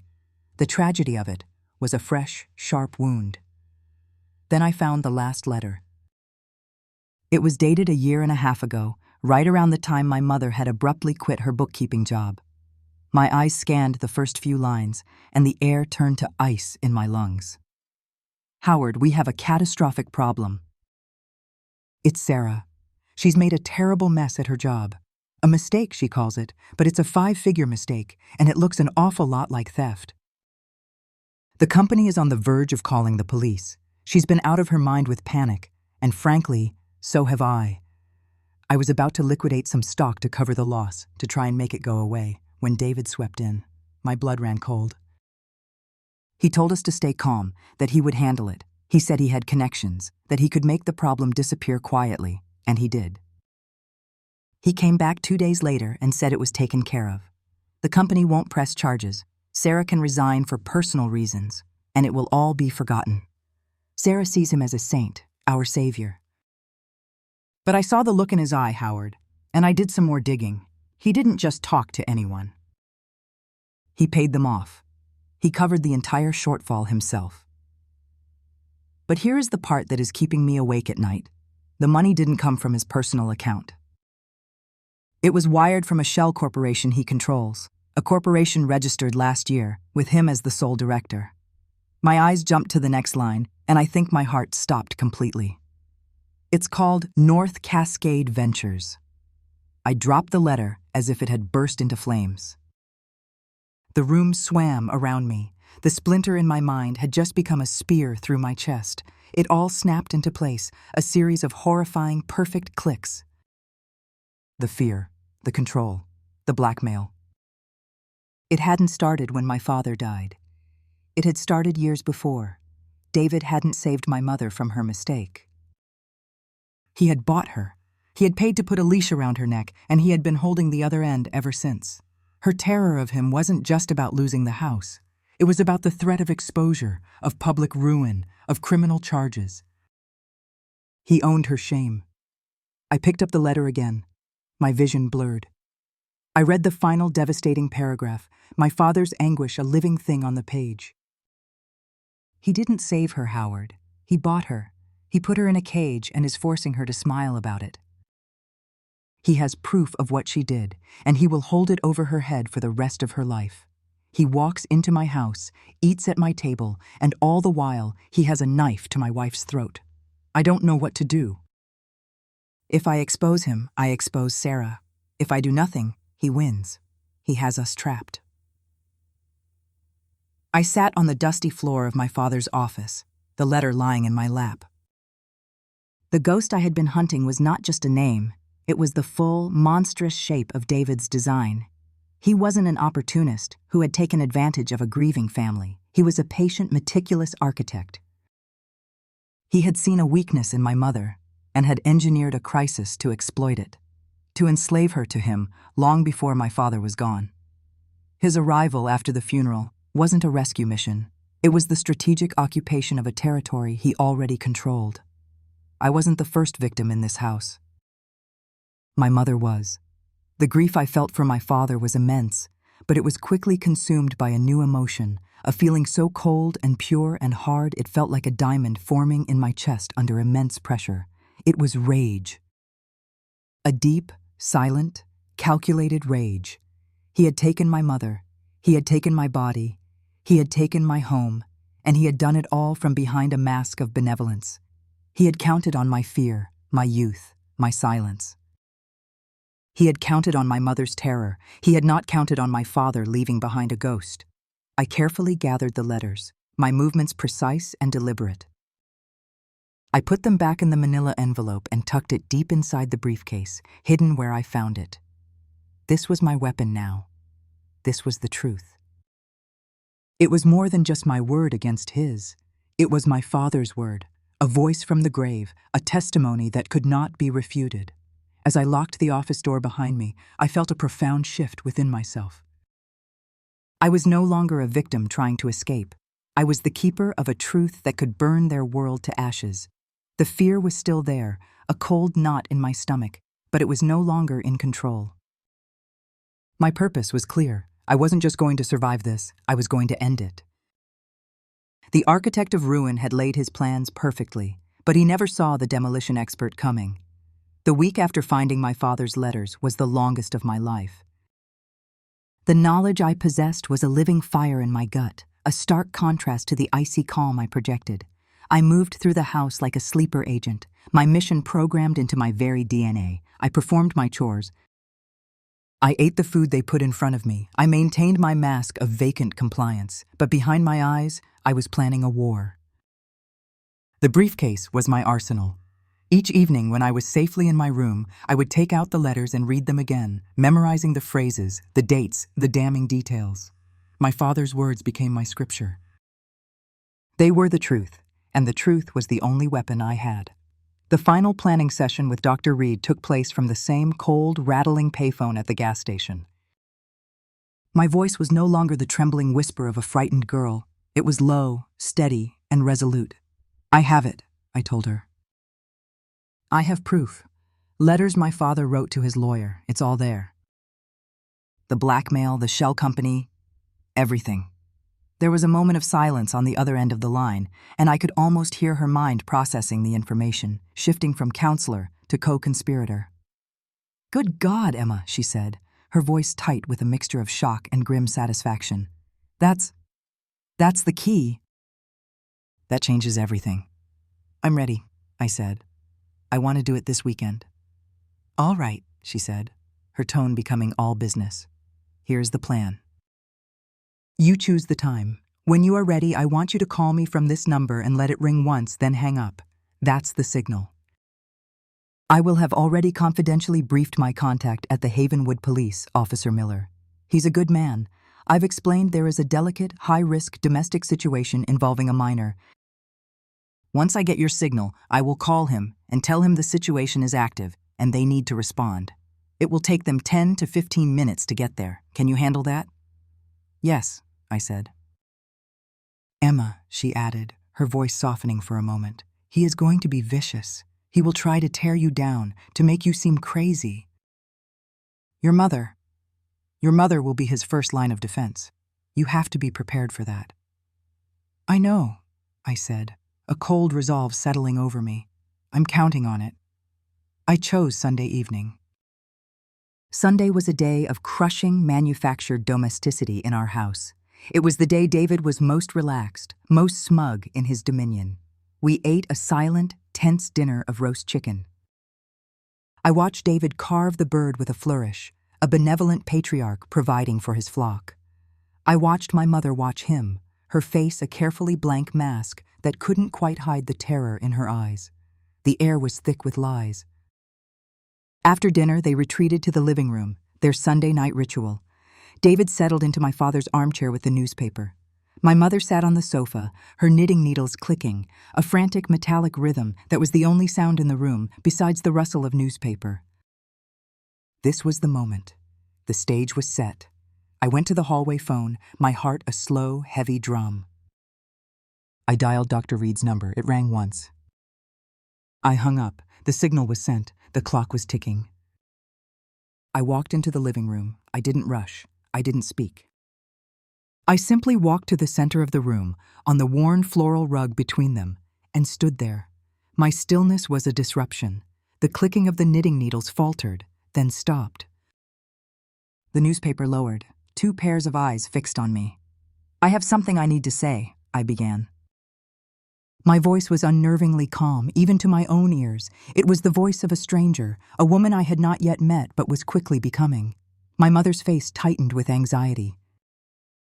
Emma, not now. We're trying to have a quiet evening. I ignored her. I looked from her face to David's, then let my gaze rest on him. I'm pregnant, I said, the words clear and sharp in the quiet room. And it's his child. The reaction was exactly what Dr. Reed had predicted, exactly what I had planned for. My mother gasped, a small wounded sound, her hand flying to her throat. David, however, laughed. It was not a sound of mirth. It was a dry, dismissive bark, a tool used to crush and humiliate. He folded his newspaper with theatrical slowness, placed it on the floor beside him, and looked at me as if I were a particularly uninteresting insect. Good Lord, he said, shaking his head with a look of weary amusement. He didn't speak to me, but to my mother. Sarah, what on earth has gotten into her now? The fantasies are getting more and more elaborate. First the grades, now this. It's becoming pathological. He was painting the picture for her, giving her the script. She's crazy. This is an attack. We are the victims here. I'm not lying, I said, my voice unwavering. He sighed, a picture of long-suffering patience. Of course you're not in your own mind. I've read about this. Troubled girls, seeking attention, creating these elaborate, hurtful narratives. It's a cry for help, really. He leaned forward, his elbows on his knees, his face a mask of condescending pity. Emma, you are very, very confused, and you are causing your mother a great deal of pain. This was his masterstroke. He was turning my accusation into an attack on my mother, forcing her to defend herself by defending him. He turned his gaze to her, his expression shifting to one of righteous indignation on her behalf. Sarah, for God's sake, put a stop to this, he said, his voice firm, commanding. This has gone far enough. She is out of control. He stood up and walked over to my mother, placing a hand on her shoulder, a gesture of solidarity, of ownership. He looked down at her, then fixed his gaze on me. Tell her, Sarah, he commanded, his voice ringing with absolute confidence in his power over her. Tell her how much she's hurting this family with these vicious, hysterical lies. End this. Now. The moment hung in the air, stretched taut like a wire. The entire dynamic of our broken family, of our poisoned house, was focused on that single, silent point. All eyes were on my mother. David standing over her, his hand on her shoulder, his face a mask of confident expectation. And me, standing a few feet away, my heart beating a steady rhythm, my gaze cold and unwavering, waiting for the warden of my prison to make her choice. Her king had given her an order. The unveiling was complete. Now came the reckoning. My mother sat pinned in the spotlight of our collective gaze. Her knitting lay forgotten in her lap, a tangle of gray wool and useless needles. Her mouth opened, a small, dark O in her pale face. A sound, thin and reedy, escaped her lips. Emma, please. She was going to do it. She was going to obey. She was going to recite the lines he had fed her for years, the ones she had come to believe herself. She was going to condemn me to save herself one last time, but I didn't let her. Before she could form the words of my betrayal, I took a step forward, and my voice cut through the tension, not with a shout, but with a soft, devastating pity. Don't, I said. My eyes were locked on hers, and for the first time, I wasn't looking at my warden. I was looking at a fellow prisoner. Don't say what he wants you to say, Mom. I turned my back on David, a deliberate act of dismissal, and walked to the fireplace mantel. His angry, sputtering protest was just noise in the background. My focus was entirely on her. On the mantel sat a silver-framed photograph of my father. He was younger, his hair darker, a wide, genuine smile on his face. I picked it up, my fingers tracing the cool metal of the frame. I held it as if it were a shield. This isn't your fault, I said softly, turning back to her. Not all of it. He's been doing this to you for years, hasn't he? It started long before Dad died. What are you talking about? David snarled from behind me. She's lost her mind, Sarah. Don't listen to her. I didn't even flinch. I kept my gaze fixed on my mother, who was staring at me now, her confusion warring with her fear. I was offering her a different script, a narrative she had never dared to consider. It was the job, Mom, I said, my voice gentle, relentless. The bookkeeping job, the construction company. The money that went missing. The money you lost. A flicker of pure animal terror sparked in her eyes. It was a secret she thought was buried under years of silence and shame. Dad knew, I pressed on, my voice dropping to a near whisper. He knew everything. I found the letters he wrote to his lawyer. He wrote it all down. David took a step forward. She's lying. She's a pathological liar. I held up a hand, not to him, but as if to hold his pathetic denials at bay. I never took my eyes off my mother. He wrote about the company you worked for. He wrote about the accounting mistake. And he wrote about how Uncle David saved you. I let the word saved hang in the air, dripping with the poison of the truth. He wrote about a shell company, Mom, a company called North Cascade Ventures. The name was the key. The moment I said it, something inside my mother shattered. Her face, which had been a tight mask of denial, crumpled like a piece of paper. A low, guttural moan escaped her lips, a sound of such profound, ancient grief it seemed to come from the very center of the earth. David froze. He saw it too. The leash he had held for so long had just snapped. He didn't save you, did he? I continued, my voice still soft, still filled with a pity that was more corrosive than any anger. He paid off the debt through his fake company, and in return, he got proof. Proof of what you did. Proof he could use to ruin you any time he wanted. That's the hold he has on you. It's not gratitude that makes you defend him. It's blackmail. My mother was rocking back and forth on the sofa now, her arms wrapped around herself as if trying to hold her fracturing body together. No, she whimpered, but it was a dying protest. That's why you were so scared, I said, the final pieces clicking into place for her, for me, for the whole room to see. That's why you begged me to be quiet. It wasn't just about shame. You were afraid of what he would do to you. You were afraid he would finally cash in his investment. Shut up, David finally roared, his composure completely gone. The charming, benevolent uncle had vanished, replaced by a snarling, cornered rat. "You shut your mouth, you little bitch!" He lunged forward, not at me, but at the sofa, towards my mother, as if to physically stop the truth from spilling out of her. But it was too late. His lunge, his viciousness, was the final confirmation she needed. Her head snapped up. She looked from his face, contorted with rage, to mine, filled with a sad understanding. And the dam of her long-held terror broke. It was a torrent, a flood of anguish, guilt, and years of repressed fear. "He told me he would ruin me," she shrieked, the words tearing from her throat, raw and ragged. "He said he'd tell everyone. He'd tell the police." He had the papers, the bank statements. He showed them to me. He said, "I own you now, Sarah, you and your pretty little life." He said I owed him, and he would collect whenever he wanted. Her confession was a physical exorcism. Her body convulsed with sobs. After Robert died, he said now the debt was even bigger. He said his protection wasn't free. He made me feel so grateful, so indebted, while he was holding a knife to my back the whole time." David stood frozen in the middle of the room, his face pale, his mask completely disintegrated, revealing the ugly, weak thing beneath. His power had been absolute only as long as it was secret. Exposed to the light, it was evaporating before his eyes. My mother finally turned her gaze fully to me, and the raw, unadulterated guilt in her eyes was a devastating thing to witness. The tears streaming down her face now were for me. "I was so scared, Emma," she wailed, her voice cracking into a child's sob. "When you told me about the baby, all I could think was that he would destroy me. He would take everything. I was so afraid of what he would do to me, I didn't let myself think about what he had already done to you." She covered her face with her hands, her shoulders shaking. "I'm so sorry," she choked out, the words muffled by her palms. "Oh God, Emma, I am so sorry." "I chose him. I chose to be a coward. I am so sorry." The confession hung in the air, echoing in the ruined space between us. It was not an excuse. It was not a justification. It was the truth, in all its ugly, tragic, and human complexity.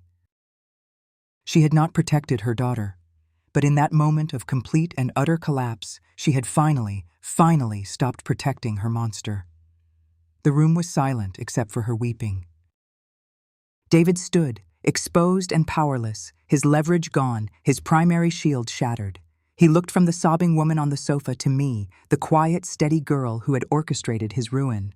And in his eyes, I saw something new. The smug confidence was gone, replaced by the pure, cold fury of a king who had just been deposed.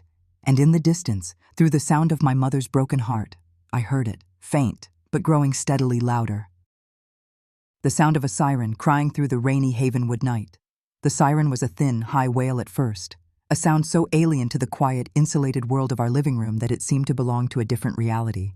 But it grew steadily, relentlessly louder, tearing through the rainy night, coming for us. David heard it, and his head snapped up.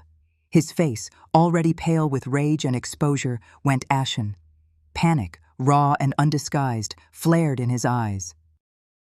He looked toward the front window, then back at my mother, who was still a heap of sobbing misery on the sofa. In that split second, I saw the final calculation in his mind. The game was over. The long, intricate con had collapsed. There was no escape. His legacy, his reputation, his carefully constructed world, all of it was turning to dust. And he knew exactly who to blame. All his rage, all his frustration, all the venom of his ruined life focused on the weakest, most immediate target, the one who had broken first. "You!" he snarled, his voice a low, guttural sound of pure hatred. He turned on my mother. "You stupid, weak woman!" He lunged. It was an act of pure, reptilian fury. He moved with a speed that was shocking, crossing the space between them in two massive strides. He wasn't trying to silence her or restrain her. He was trying to annihilate her. He grabbed her by the front of her sweater, hauling her from the sofa. The knitting basket went flying, spilling balls of gray and black wool across the floor like scattered entrails. "You've ruined everything," he roared, his face inches from hers, spittle flying from his lips. He shook her violently, her head snapping back and forth. The sound of her terrified, choked scream was the sound I had been waiting my whole life to hear someone else make. I screamed his name, a reflex, and started forward, but the scene was moving too fast. He shoved her backwards, and she stumbled over the coffee table. The table overturned with a crash, sending magazines, ashtrays, and a half-empty teacup scattering across the rug. My mother fell with it, landing in a heap amidst the wreckage, and still, he wasn't finished. His control was utterly, spectacularly gone. He stood over her, his hands clenched into white-knuckled fists, his chest heaving, ready to bring his rage down on her again. It was at that precise, terrible moment that the front door burst open. It didn't swing open. It flew, crashing against the inside wall. 2 police officers filled the doorway, large, solid, and real in their dark, rain-slicked uniforms. Their faces were grim, their movements economical and purposeful. The first officer, a tall man with a weathered face who I recognized as Officer Miller from the 4th of July parades, took in the scene in a single sweeping glance. The overturned furniture, my sobbing mother on the floor, and David, poised over her like a predator. "Police, get your hands up! Step away from her now!" Officer Miller's voice boomed, a sound of pure, irrefutable authority that cut through David's rage-filled haze. David froze, his head turning toward the door. His expression was one of comical, sputtering disbelief. It was as if he, the master manipulator, could not comprehend this intrusion, this complete and total loss of control. "This is a private family matter," he began, trying to summon the last vestiges of his charming, authoritative persona. It was a pathetic sight. "It stopped being a family matter the second you laid hands on her," the second officer snapped, his hand already on his weapon. "On the ground. Now." David stared, his mind unable to process the commands. The authority in the room had shifted so completely, he was left sputtering. That hesitation was all they needed. They moved in fast and efficient. They seized him, one officer grabbing each arm, and spun him around, forcing him down onto his knees with a grunt of pained surprise. The click of the handcuffs as they were ratcheted tight around his wrists was the most satisfying sound I have ever heard. It was the sound of a cage door slamming shut. It was the sound of justice. "You can't do this!" he shrieked, his voice high and thin now, all the false baritone gone. "I am a respected member of this community.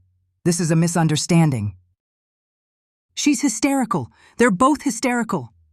They ignored his protests, hauling him roughly to his feet. They were professional, impassive, treating him not as a person, but as a problem to be contained and removed. As they dragged him towards the door, he twisted his head, his eyes finding mine.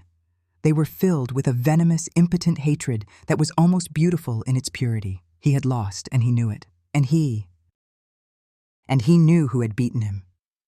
The officers pulled him out into the flashing, chaotic night. The front door was left wide open, and the living room was suddenly filled with the sounds of the outside world. The rain, the squawk of a police radio, the clipped, professional voices of the officers. A profound, ringing silence fell inside the house.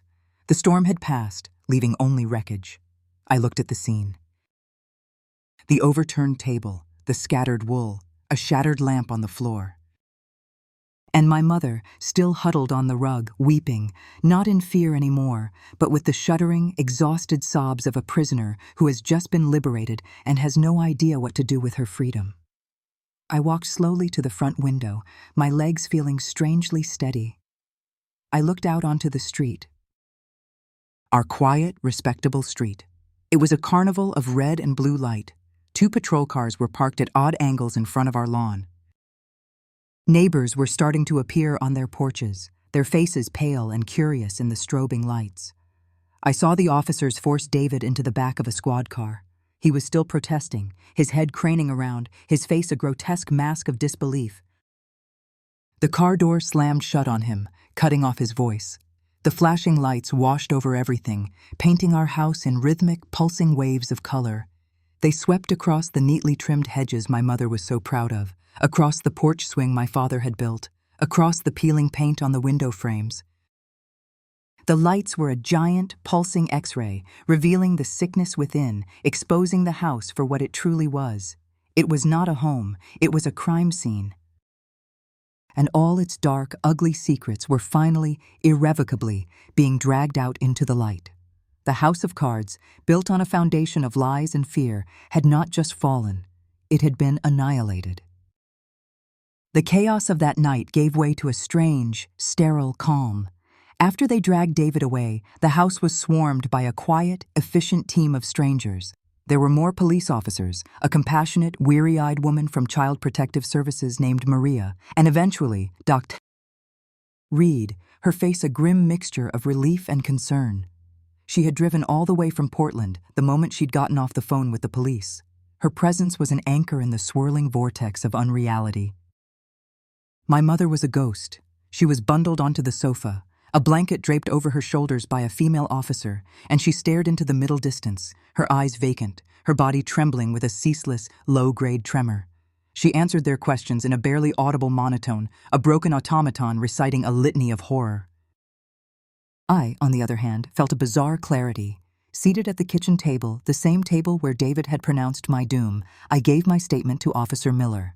The story came out, not in a torrent of tears, but in a calm, sequential, and damning narrative. I spoke of the abuse, the pregnancy, my mother's plea for silence, and finally, the letters. My father's ghost had its moment on the official record. The days that followed were a blur of beige offices, formal procedures, and the tired, patient faces of people whose job it is to wade through the wreckage of other people's lives. The legal process was not a swift sword of justice. It was a slow, grinding machine. There were more interviews, a medical examination that was cold and clinical, and meetings with a sharp, intelligent prosecutor from the district attorney's office named Ms. Davies. She sat across from me in her sterile office, a stack of files on her desk, and she did not mince words. "Emma," she said, her gaze direct, "David has hired a very expensive lawyer. Their strategy will be to destroy you on the stand. They will say you were a promiscuous, troubled teenager who got pregnant by someone else and needed a scapegoat. They will say your mother is mentally unstable, a hysterical woman who concocted a story of blackmail to protect you. They will try to make the jury hate you both. Are you prepared for that?" I looked at her, and the ghost of the terrified girl I once was felt a flicker of fear. But the woman I was becoming simply nodded. "Yes," I said. The turning point, the moment I saw the entire case lock into place, was when Ms. Davies read my father's letters. I sat in her office as she read the carbon copies, her face a mask of professional concentration. As she read the final letter, the one detailing the blackmail, the shell company, the leash around my mother's neck, her expression shifted. A look of cold, hard certainty settled in her eyes. She looked up at me, a slow, grim smile touching her lips. "My God," she whispered, more to herself than to me. "He built our case for us. Your father prosecuted this man from his grave." The letters made my testimony unshakable. But the final nail in David's coffin had to be hammered in by my mother. Her journey was its own form of agony. She had to confess everything, not just to me in the privacy of our wrecked living room, but to police officers, to lawyers, and finally, she would have to do it in open court. Each confession was an act of public self-immolation. She had to describe her own weakness, her own complicity, her own monumental failure as a mother. And then there was Havenwood. A small town has no secrets, only delayed broadcasts. The story of David's arrest, stripped of its complexities and reduced to salacious gossip, spread like a contagion. My mother became a pariah. She was the woman who had let the monster into her own house, the woman who had sided with her brother over her own daughter. The whispers that had once been confined to our home now followed her everywhere. The averted eyes in the grocery store. The sudden silence when she walked into the post office. The neighbors who now crossed the street to avoid her. She was living in a new kind of prison, one made of shame and social exile. Our relationship, already shattered, became a landscape of quiet, desolate ruin. We lived in the same house, two ghosts circling the same traumatic memory. The silence between us was no longer charged with unspoken threats. It was simply empty, a vast, unbridgeable gulf. One evening, a few weeks before the trial was set to begin, she found me in my father's office. I was just sitting in his chair, looking out the window. She stood in the doorway for a long time before speaking. "I know sorry isn't enough," she began, her voice thin and fragile. "I know it will never be enough, but I want you to understand, Emma. The fear, it was a poison. It got inside me and it rotted everything that was good. It made me a coward." I turned to look at her. I saw a broken woman, aged 10 years in as many weeks. And for the first time, I felt a flicker of something close to pity. I understood her fear.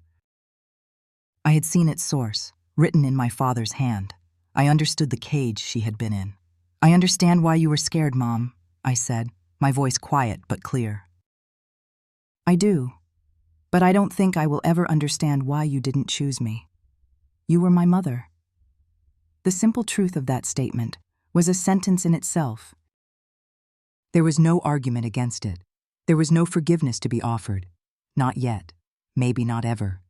There was only the cold, hard fact of her failure. She nodded, tears welling in her eyes, and backed out of the room, leaving me alone with my father's ghost. The trial was short. With my mother's corroborating testimony and my father's letters as irrefutable proof of a long-term pattern of manipulation and control, David's defense collapsed.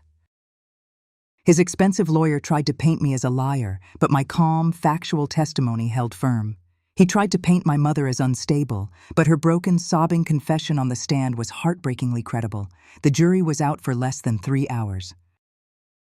I was there in the courtroom when they read the verdict. The word guilty, on multiple counts, echoed in the silent, wood-paneled room. I did not cry. I felt a profound, bone-deep sense of exhaustion and a quiet, cold satisfaction. I looked at David. His face was slack, gray. The charismatic mask was gone, the narcissistic confidence shattered, leaving only a hollow, defeated shell of a man. The judge sentenced him to a term so long that, with any luck, he would die in prison. My mother and I drove home in silence. We pulled into the driveway of the house on Chestnut Street. The neighbors' curtains twitched. The house looked the same, but it was an empty husk.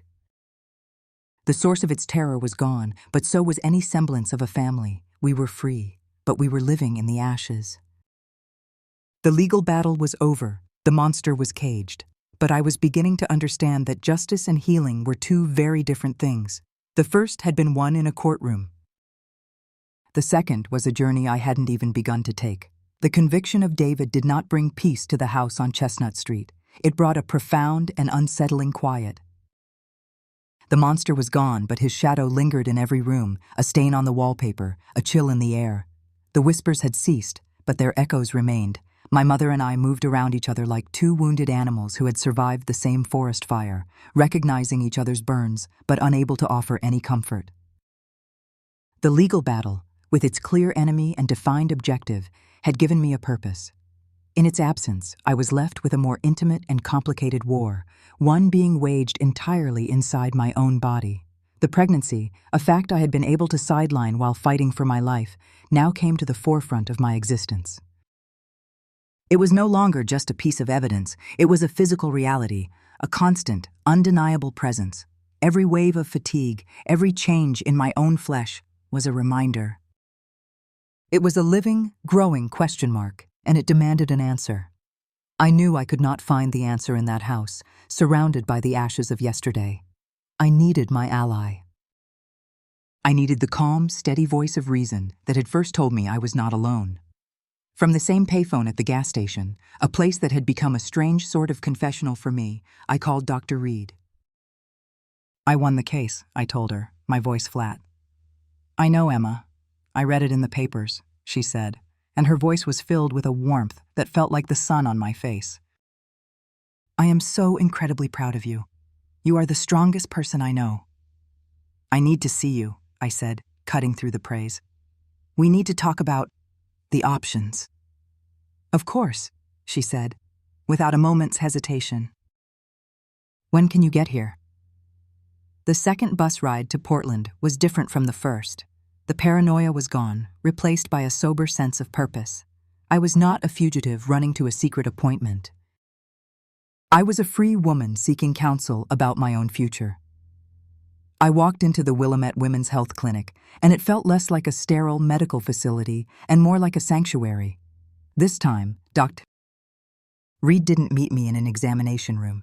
She led me to her own small, cluttered office. Books on medicine and psychology lined the shelves. A thriving green plant sat on the windowsill, and the chairs were comfortable. It was the room of a healer, not just a doctor. She didn't begin with questions. She simply looked at me, her eyes kind. "Before we talk about the future," she said, "I want to know how you are, right now." And for the first time, I told someone the truth. I told her about the emptiness of the house, the gulf between me and my mother, the profound, bone-deep exhaustion that had settled over me now that the fight was over. I told her that I felt like I had won the war, but had no idea how to live in the peace. She listened, nodding, her entire being focused on me. "That's normal, Emma," she said when I had finished. "Trauma doesn't end when the threat is gone. Healing is its own journey, and the first step on that journey is reclaiming your power to choose, which is why we're here today." She leaned forward, her hands clasped on her desk. She laid out my options with a calm, respectful clarity that was a balm to my raw soul. There was no judgment in her voice, only information. She spoke of termination. She explained the medical procedure in straightforward terms, the safety, the recovery. She presented it as a valid choice, a way to close this chapter, to sever the final physical link to the trauma and reclaim my body as my own sovereign territory. She spoke of adoption. She described the different paths, the agencies that could help, the loving couples who waited for years, dreaming of a child. She framed it not as an act of abandonment, but as an act of profound, selfless love, the choice to give a life, born of darkness, a future of pure, untainted light. And she spoke of parenthood. She did not dismiss it as impossible. She looked at me with respect and acknowledged it as the third path. She was realistic about the immense, almost insurmountable challenges, the financial strain, the emotional toll, the constant reminder. But she presented it as a choice a strong woman could make, a path of radical, defiant creation in the face of destruction. Throughout it all, she emphasized one unwavering truth. "This is your decision, Emma," she said, her gaze steady and certain. "Not mine, not your mother's, and it is most certainly not his. His power to choose anything for you is over. This choice belongs to you, and you alone. Whatever you decide, it will be the right decision, because it will be yours." I left her office and walked to a small park nearby. The rain had finally stopped, and a weak, watery sun was breaking through the clouds. I sat on a damp bench and watched the world go by.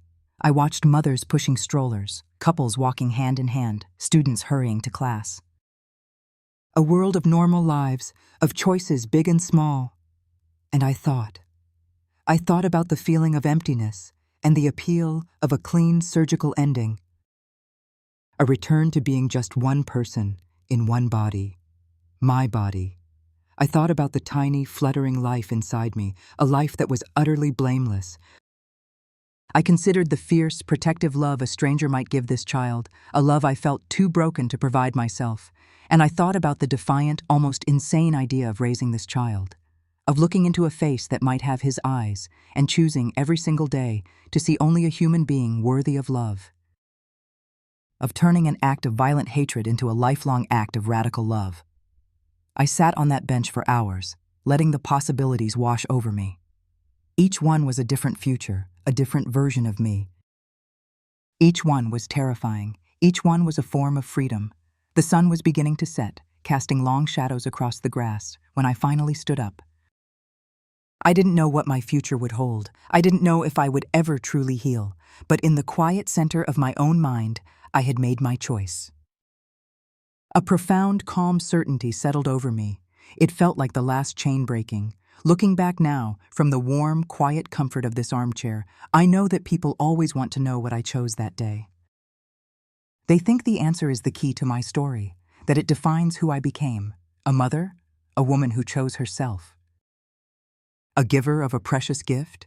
They think the story is about the destination, but they are wrong. The story was never about the choice I made. It was about the fact that I got to make it. In that decision, whichever one it was, I ceased to be a victim. I fired David as the architect of my life and took the job myself. I picked up the pen and began to write my own story. It was not about the path I took, but that the path was, for the first time and for the rest of my life, completely and utterly my own. The sun is warm on my hands as I sit here in my armchair, the light slanting through a window that is clean and streak-free. The air in this house smells of lemon polish and old books and faintly of the roses blooming in the garden just outside. It is a good house. It is a quiet house. It is a home I built for myself, board by board, memory by memory. On the mantelpiece opposite me there are photographs. They are my anchors, my truth. There is one of my late husband, a man with a gentle smile and kind eyes, the kind of man who knew that strength was not about control, but about steadfastness. We met years later, in a city far from the suffocating green of the Pacific Northwest. He knew my story, all of it, and he was never afraid of my scars. He only ever saw the survivor. There are other photos, too. Of our 2 children, now grown, with families of their own, and of our grandchildren, their faces bright with the uncomplicated joy of youth. They are a loud, loving, sprawling clan. They are the family I chose to create, a family built on a foundation of honesty and fierce, protective love. A family with no secrets. I sold the house on Chestnut Street as soon as I legally could. I signed the papers and walked away without looking back, leaving the ghosts of that place to haunt each other. I have never set foot in Havenwood again. Some places, like some wounds, are best left undisturbed. My mother lived out the rest of her life there, a solitary figure in a town that never forgot. Our relationship found a new, strange shape in the years that followed. We spoke on the phone, on holidays and birthdays. We exchanged letters that were polite and carefully worded. We found a fragile, distant kind of peace, the kind one finds after a devastating war, when the landscape is too scarred to ever resemble what it once was. I understood her. I even, in my own way, forgave her. But the chasm between the mother I had and the mother I should have had was too wide to ever truly cross. I mourned her long before she died. As for David, his name is a footnote in a long and happy life. His evil was a wildfire that I learned to walk through, and his punishment was to be locked away in a concrete box, becoming a small, pathetic, and irrelevant man, while I was out in the world, living. It is the most complete revenge I can imagine. People sometimes think that a life that begins with such a trauma must be forever defined by it. They expect bitterness, a permanent shadow, and the shadow is there, of course. It never truly leaves. There are days when a certain slant of light or the sound of rain on the roof will pull me back for a fleeting, heart-stopping moment. The scars I carry are not invisible. I see them in my own fierce independence, in my almost violent intolerance for lies, in the way I watch over the people I love, with a vigilance that is sometimes unnerving. But these scars are not marks of shame. They are a map of my survival. They are the proof that I was stronger than what was done to me. They did not break me. They shaped me. They taught me the difference between weakness and kindness, between control and strength. They taught me that true power is not the ability to command others, but the quiet, unshakable courage to command your own life. I have lived. I have loved. I have built a world for myself that is filled with light and laughter. The darkness was a chapter in my story, a terrible, foundational chapter, but it was not the whole book. They tried to bury me in that house of silent screams. They piled on secrets and lies and fear, hoping to smother the life out of me. They thought they were digging a grave. They didn't know that I was a seed,